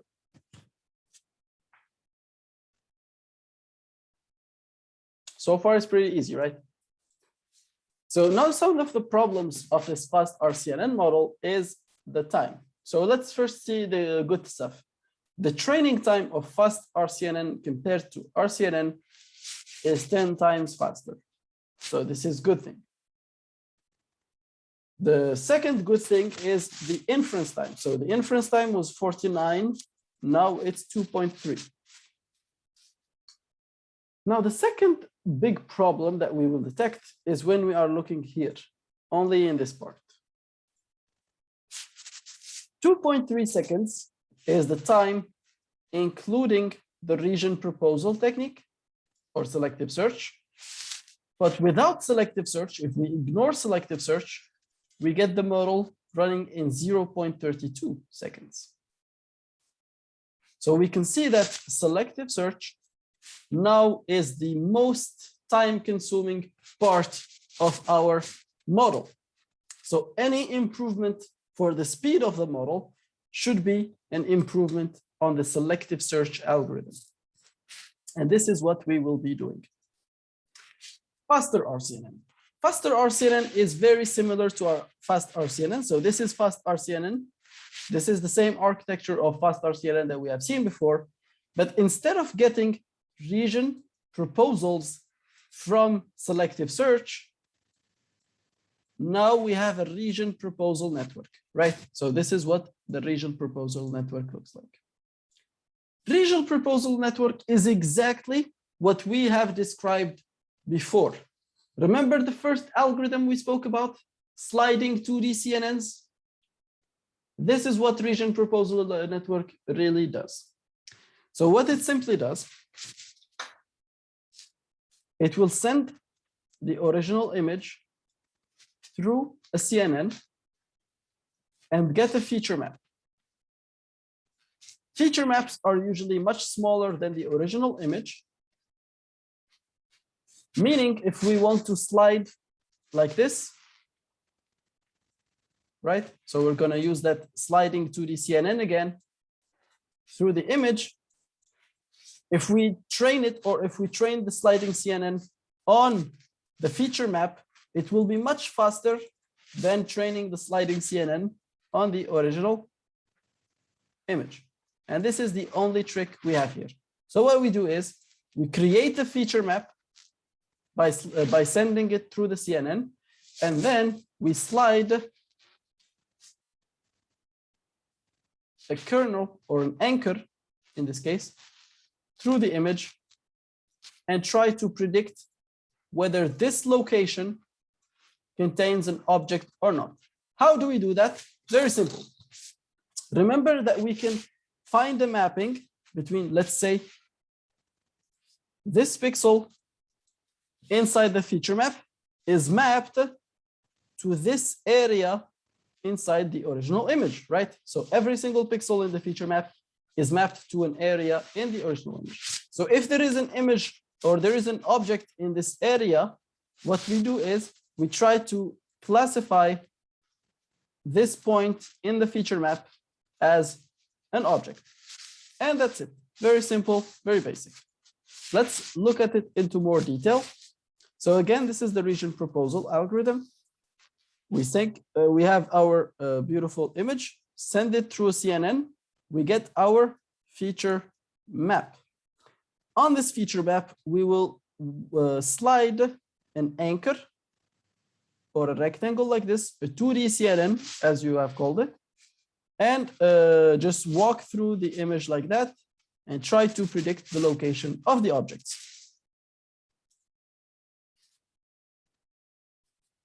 Now, again, as we have said before, what if the object has a different size? So what if the object is not a rectangle like this? What if the object is a rectangle like this? Or what if it's how do we call this? A sleeping rectangle, let's say. So this is, again, their proposal or their solution is very similar to what we have described. Instead of using one shape of rectangles and sliding them through the image, we use multiple shapes. And this is what they did. So they first used this technique. So we have a square, a horizontal rectangle, and a vertical rectangle. And then, so these are like three different anchors. And then they added to them the same shapes overall, but different sizes, like much smaller. And of course, another size, which is like much bigger. Okay, so our total, we have 9 anchors in total. And there you go. What they do is they will slide these anchors through the feature map, through the convolutional feature map, and then send them for class classification and for bounding box regression. Now you can see here, we have K anchors. K in our case is 9. How many outputs will at each point we will have? We will have 2 times 9 outputs for classification. How many outputs will we have for regression? We will have 4 times 9.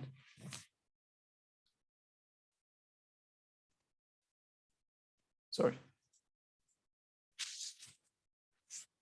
So overall, how does this look like?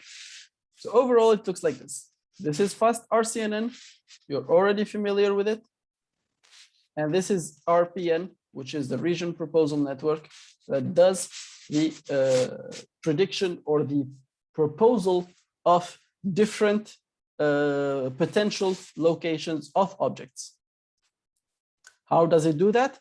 It does it by searching inside the feature map using a sliding classifier or a sliding 2D CNN, very similarly to what we have prescribed or what we have described in the original solution that we made for this problem. So to recap, the RCNN family has the following tree. So we have the RCNN idea, which is using selective search plus a CNN. Each one of these regions, we send them through the CNN, and then we go for classification. And then we have the fast RCNN solution, which sends the image once through the CNN, and then using selective search, we find the mapping from the original image to the output, and then using ROI pooling, we send them for classification. Faster RCNN right now has the same part of fast RCNN from this side, but instead of using selective search, no selective search, we use an RPN model. RPN is our very simple model that does the search inside the feature map or inside of the convolutional feature map. And it does that by sliding a set of anchors, precisely 9 anchors of different shapes and sizes. And exactly very similarly to what we have proposed in the start of this lecture. Of course, RCNN is now being used also for object segmentation and image segmentation, and this we will speak about it in the next lecture. So far, does anybody have any questions about the RCNN family?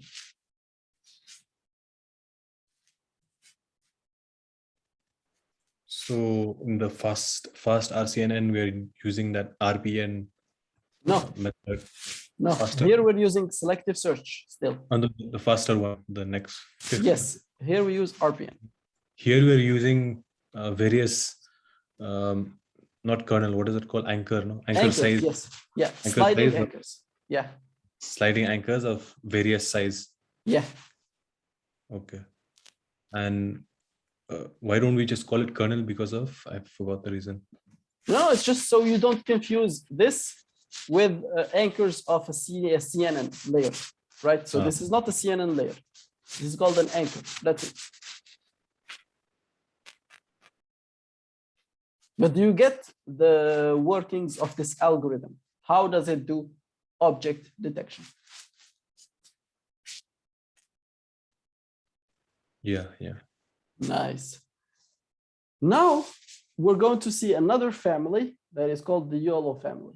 Now, instead of, as we are doing right now, we're searching through the image. What we will do in YOLO is pretty simple. We are going to split the image into regions like this.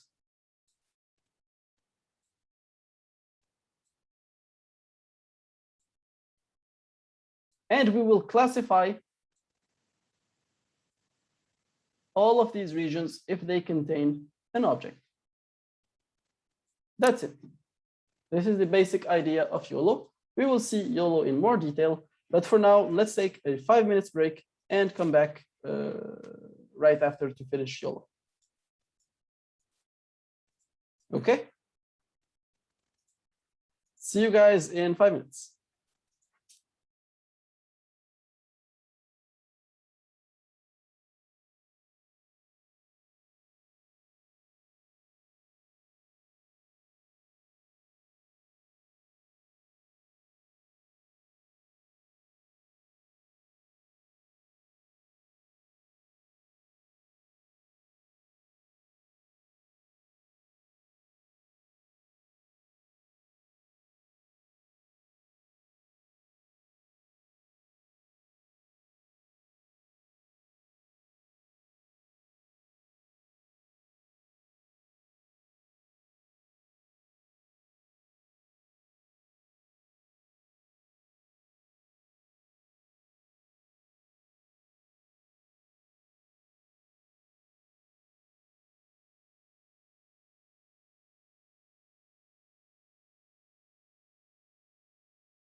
Hello again. So let's finish our lecture.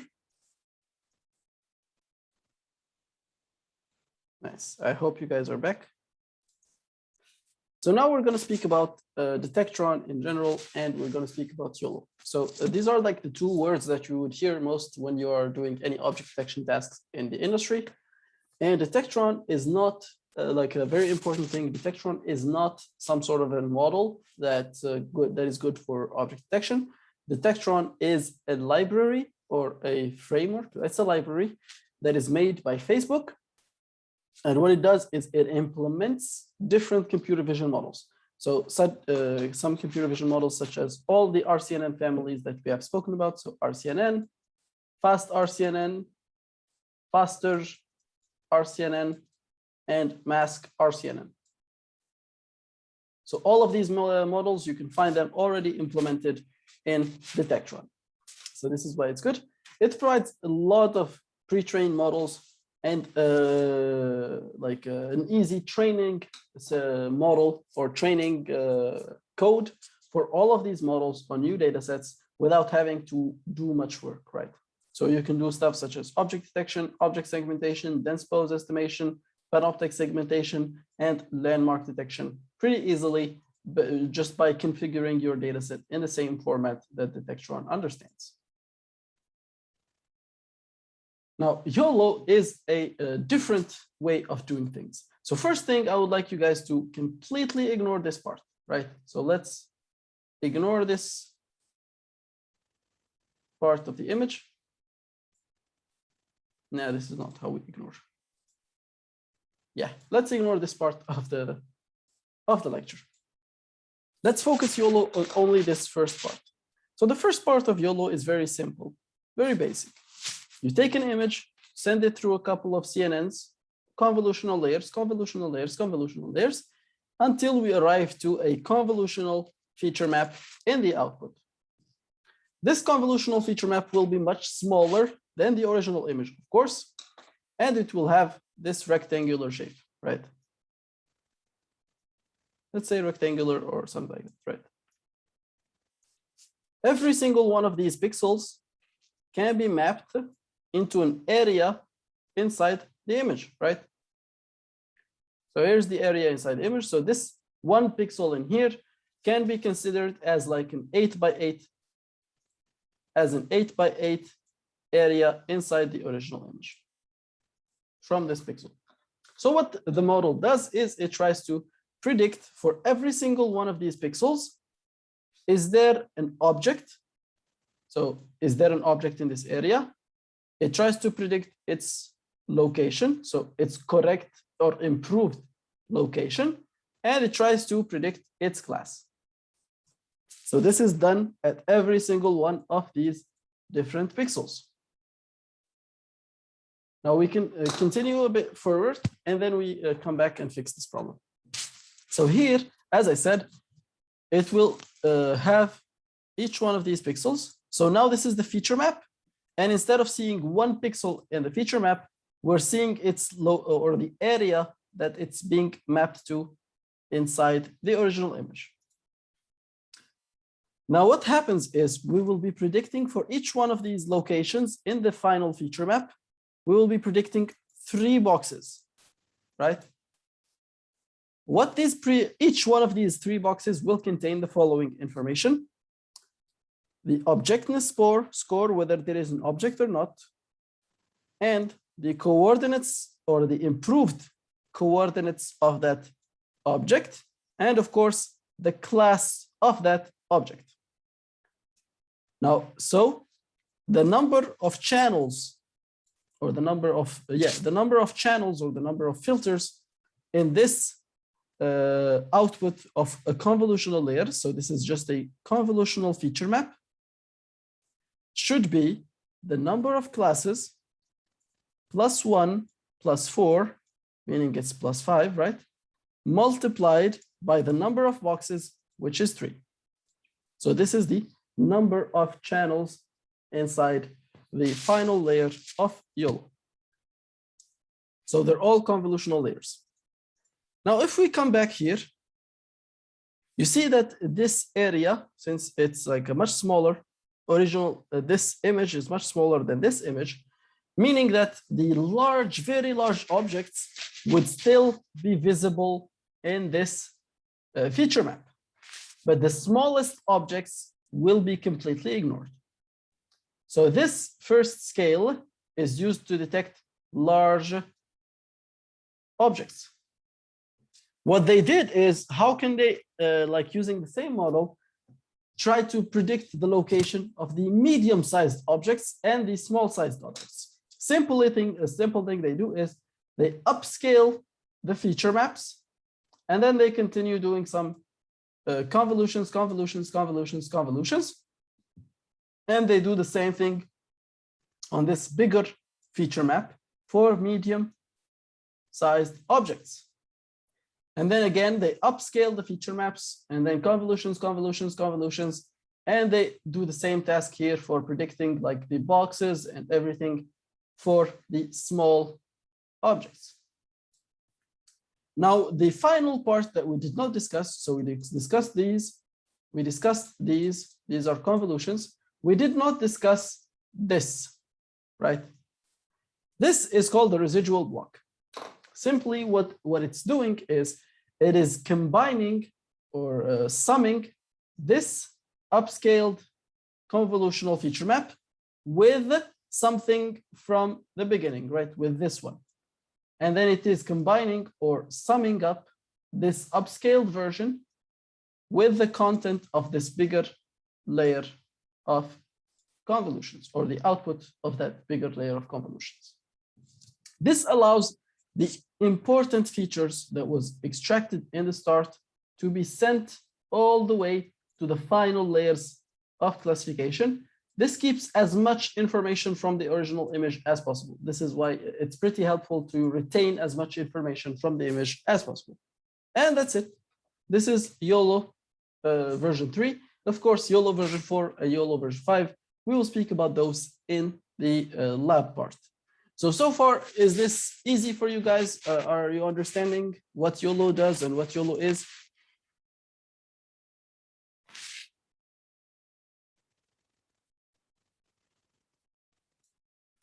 That residual block, is it, you said it's concatenating? No, it's a summation. Summation. Pixel by pixel summation. Okay.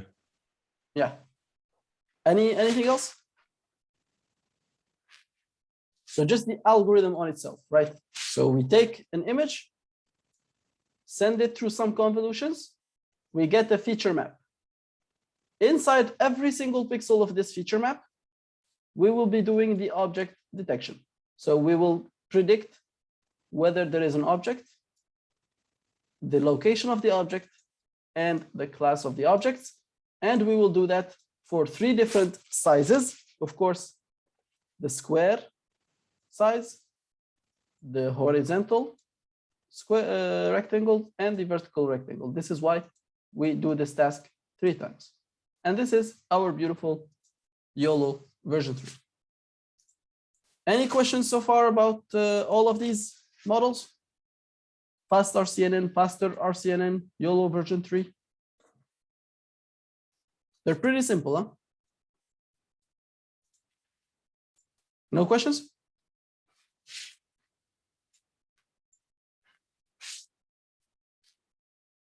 We will understand them much better once we get through the lab and basically start playing with the layers and seeing these layers in more depth. But for now, let's come here and summarize what we have seen in the final part together.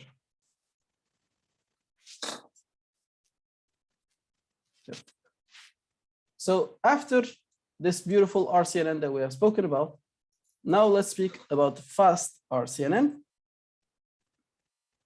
And the only difference we made is no longer send every region of interest through the CNN.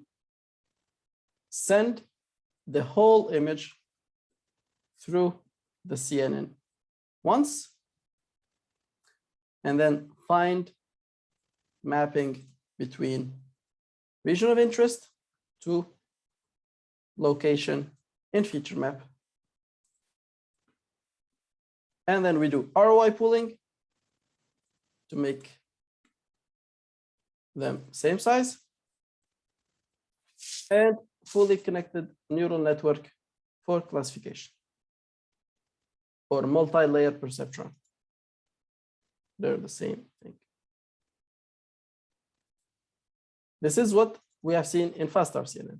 Now in faster RCNN, we have seen removal of selective search algorithm, replacing it by region proposal network, which is a sliding set of anchors on the convolutional feature map. And that's it. This is what faster RCNN gave us. And then we saw YOLO. For YOLO, we have send the image through convolutional layers, get a feature map with size of channels, with channels set to 4 plus 1 plus number of classes times 3. And this is because, sorry. This is because we predict the existence of an object on every pixel of the feature map. We search for objects in 3 ratios, right? The 3 ratios are square, a horizontal rectangle, and a vertical rectangle. And that's it. And here we have 3 scales of feature maps. One for small objects. This is the last one. Last layer. And then we have one for medium. Last scale, let's call it last scale. And then we have one for medium objects. Middle scale. And we have the one for large objects, which is the first scale. And that's it. This summarizes the object detection area that we have seen today. Any questions about these concepts?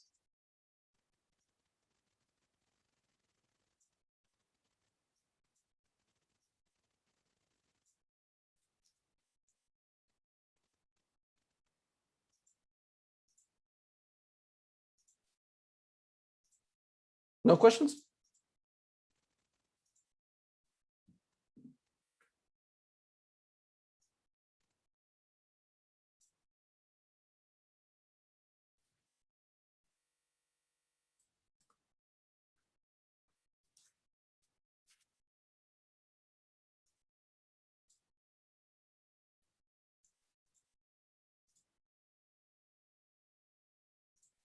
If there are no questions about the lecture, then I'm gonna ask you to or present to you what the project is going to be like. So the project guidelines, right?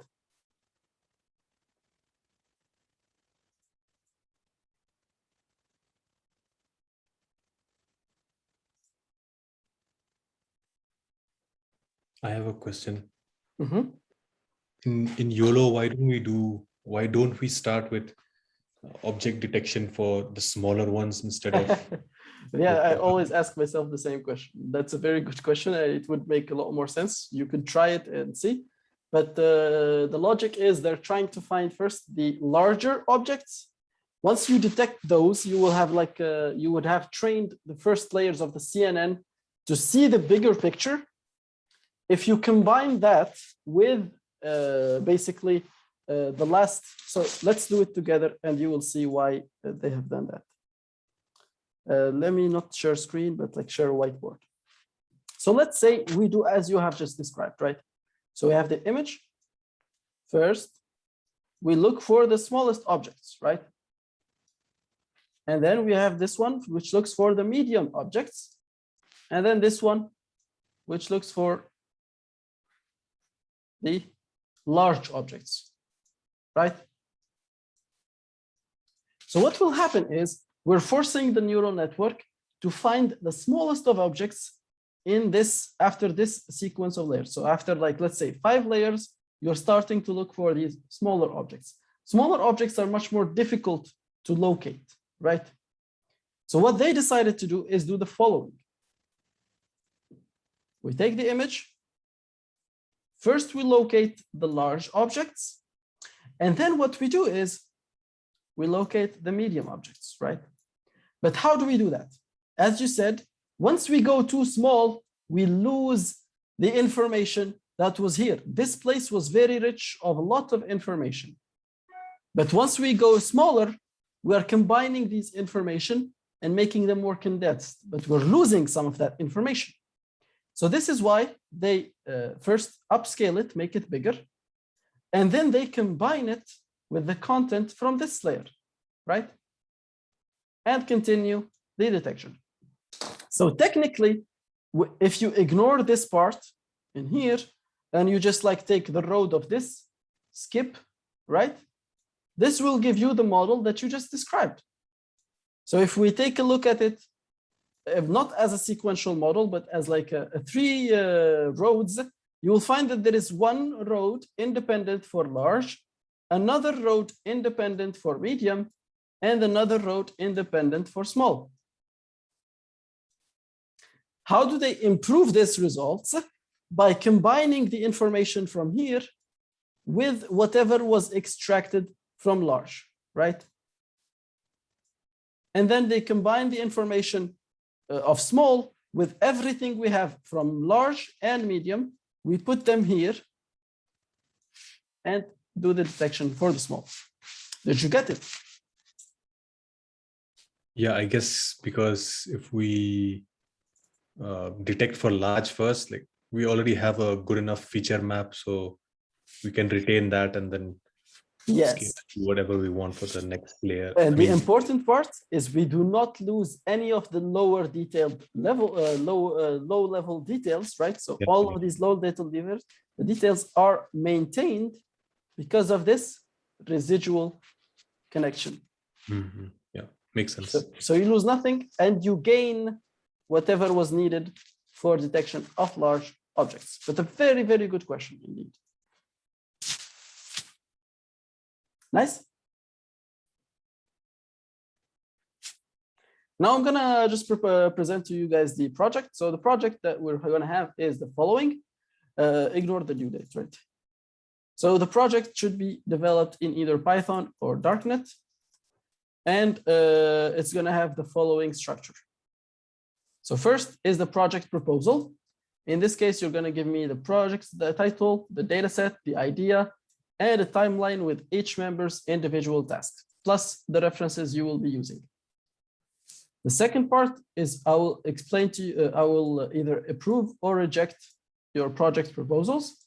And of course, you might give you something else like an extra or a different task if you guys didn't give a good proposal. The next step would be a mid-project checkpoint. So usually this is after 2 weeks or 1.5 weeks. We just check whether you guys have at least something that is running, and I check your report. So this report should be written in LaTeX, and it should contain an introduction, related works, methodology, and references, and some code, of course. And the final submission will be a report of 4 pages that contains, as we said, introduction, related works, implemented models, techniques, experimentations and evaluations, and analysis and observations. And of course, a coding demo. The list of topics that you can choose from, and of course you can choose anything you want, is here. So you can build a, depending on whether you guys are already working on, what are they called? Computer vision projects already. So if you have like some paper published, you can present to us the idea. If you are working on a paper with some professor, you can present it to us. That can be counted for your final project. If you're not, then try to find anything from these parts, and that would be enough. Okay. For example, if somebody does interpretation of object detection models, this is a very good one, and it's easily programmable, and it could be like put as a very good paper that can be published, right? So we can use this idea to publish it together. This is a very difficult idea to program, to be honest. A facial recognition algorithm that is deployed on cell phones. This is easy, but it does require some coding with this, like with Android or something like that, like Java and stuff. Domain adaptation. So this is some research if you're interested. Medium difficulty. So object detection on a new data set, a data set that you have manually annotated. I repeat. Conditional GANs for MNIST. Facial landmark detection and sentiment analysis, outlier detection on image datasets, multi-class and multi-label classification, benchmarking several object detectors based on F1 score, MAP score, inference time, and training time. We will speak about MAP later on. Training and deploying object detector on the cloud, training and deploying object detectors for a mobile application, training and deploying an object detector on a web browser. So these are the lists of tasks that you can choose from. And of course, you can provide or you can make up your own. Preferably, group yourselves into groups of 2 or 3. I think we have, how many graded people do we have in this course? Just put let's say I put number 1 and you put number 2 and the next one puts number 3, number 4. If you are a graded person. Go ahead, a graded person. Huh? Be careful. Can I ask a question? Yeah. If I have like a data set that is satellite images about fields like corn and other stuff, but it is annotated by hand by map makers, is it still satisfied by like, or I need to annotate it by myself? Can you repeat this question? I have a data set that on satellite images marks the mask of the fields. Yes. Like corn and, for example, like wheat. Okay. But masks were created by map makers, by humans. Okay. Okay. Got you. So is this like a data set that you can publish? I cannot publish this data set. Yeah. What I was looking for is you doing something that you can easily publish. So if you create a new data set from open source images that you manually annotate, and you specify or you like use that data set to build different object detection models and benchmark them, that's certainly a contribution for research, and that can be a publishable paper if you want. But if, for example, this is a task that you're working with on a professor, and this task is interesting on its own, so this will be something a bit more complicated or something like that, then that could be the case where you don't publish the data, but still you have a good research paper. So the goal, of course, of this course is to give you guys at least one research paper per 3 people, or one research paper per 2 or something like that. So we're trying to get you into the research field as fast as possible to understand at least how do you write a paper. Of course, a 5-page paper is nothing, but if, for example, we see something that has a potential, we can improve it together, and with your supervisor or something like that, it could be your thesis, right? Nice. So from what I see, we have 8 people. Try to group yourselves into groups of 3, and I think we will have 2 groups of 3 and 1 group of 2. So try your best to find a group of 3, or 1 group of 4 and another group of 4. Which one do you guys prefer? 4-4 or 3-3-2?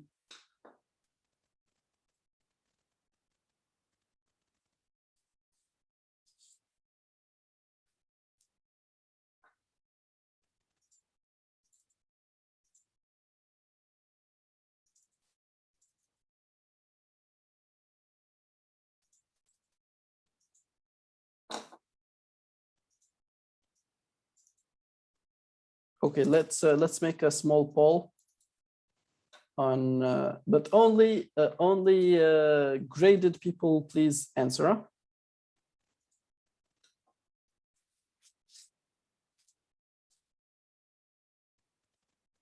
I think 3-3-2 directly. Yeah, 4-4 is too much. Yeah, let's go for 3-3-2. Find 3 other students or 2 other students which are graded, and we'll be working with you. Yeah, 3-3-2 is better. Okay. So try to find 2 other students or another student, and work with them on any of the tasks that I've explained so far. And that's it. For next week, I would expect you guys to give me the project proposals. And 1 week after that, I would have the 2 weeks after that, we will have the mid project evaluation. And then the final submission will be in the final part of the course. Okay.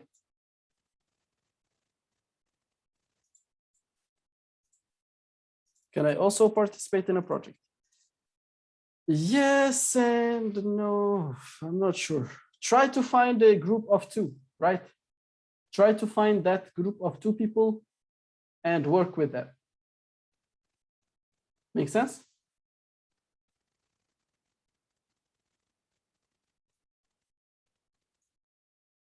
How many ungraded students do we have here?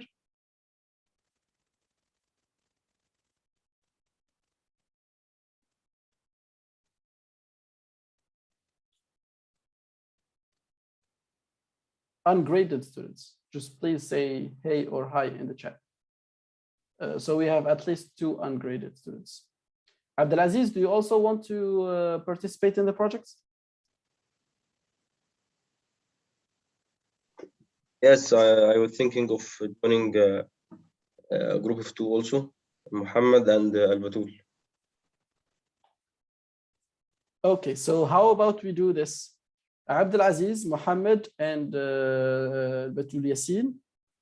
Mikhail. Yeah, I think Mikhail and Randall, you guys can go together and do something. I'm graded. You're graded. Yeah, take Randall with you. I think he would be nice. You're a good student, and he's a first-year student, so he probably would not be able to help you guys as much as another task. So it would be nice to put him, like, balance the groups together. So try Randall and Micha. He's like a bonus point for you. Mikhail, try to find 2 others or 1 other person and make your groups. Okay? Хорошо. So just try to group each other and speak about it and send me your decisions by next week. By next week, you should have your teams and have your ideas. Nice?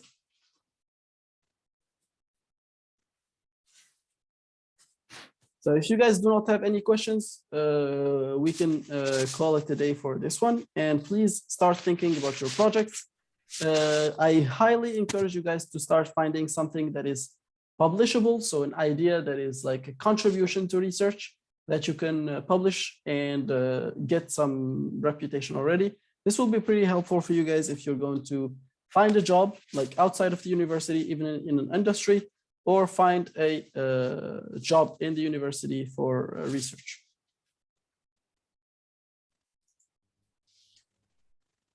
I have something to say, please. Yeah. Okay, could you please let us know the timeline on the Telegram group, maybe after the class? These deadlines you just mentioned. Yes, of course. Can you guys already, if somebody has an idea, you can stay and discuss your idea already right now.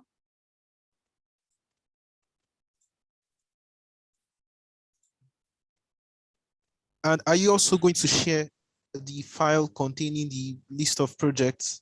Yes, of course. I'm going to share all of that on Moodle. Okay, thank you. You're welcome.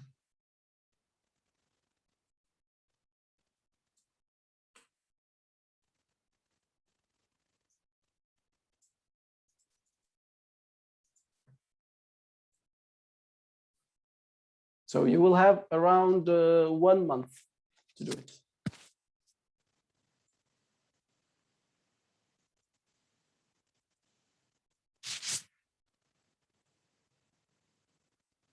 So Rondell is trying to go for a project alone. That's okay. You can do your own project. So since it's not a graded one, you can do it alone. And Micha and 2 others will be graded. And of course, Abdelaziz, which is not very graded, will be with Mohammed and Batul Yassin. So that's good. Okay.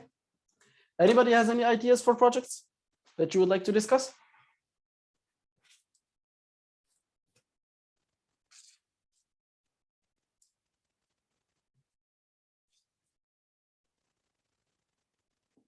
Nothing?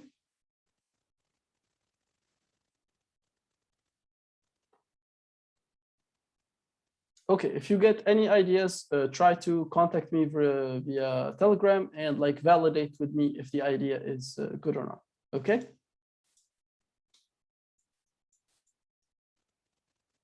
Okay, thank you. Thank you guys so much. Have a great weekend, and please start making the groups as of today and start thinking about the projects as of today. Have a great weekend. See you.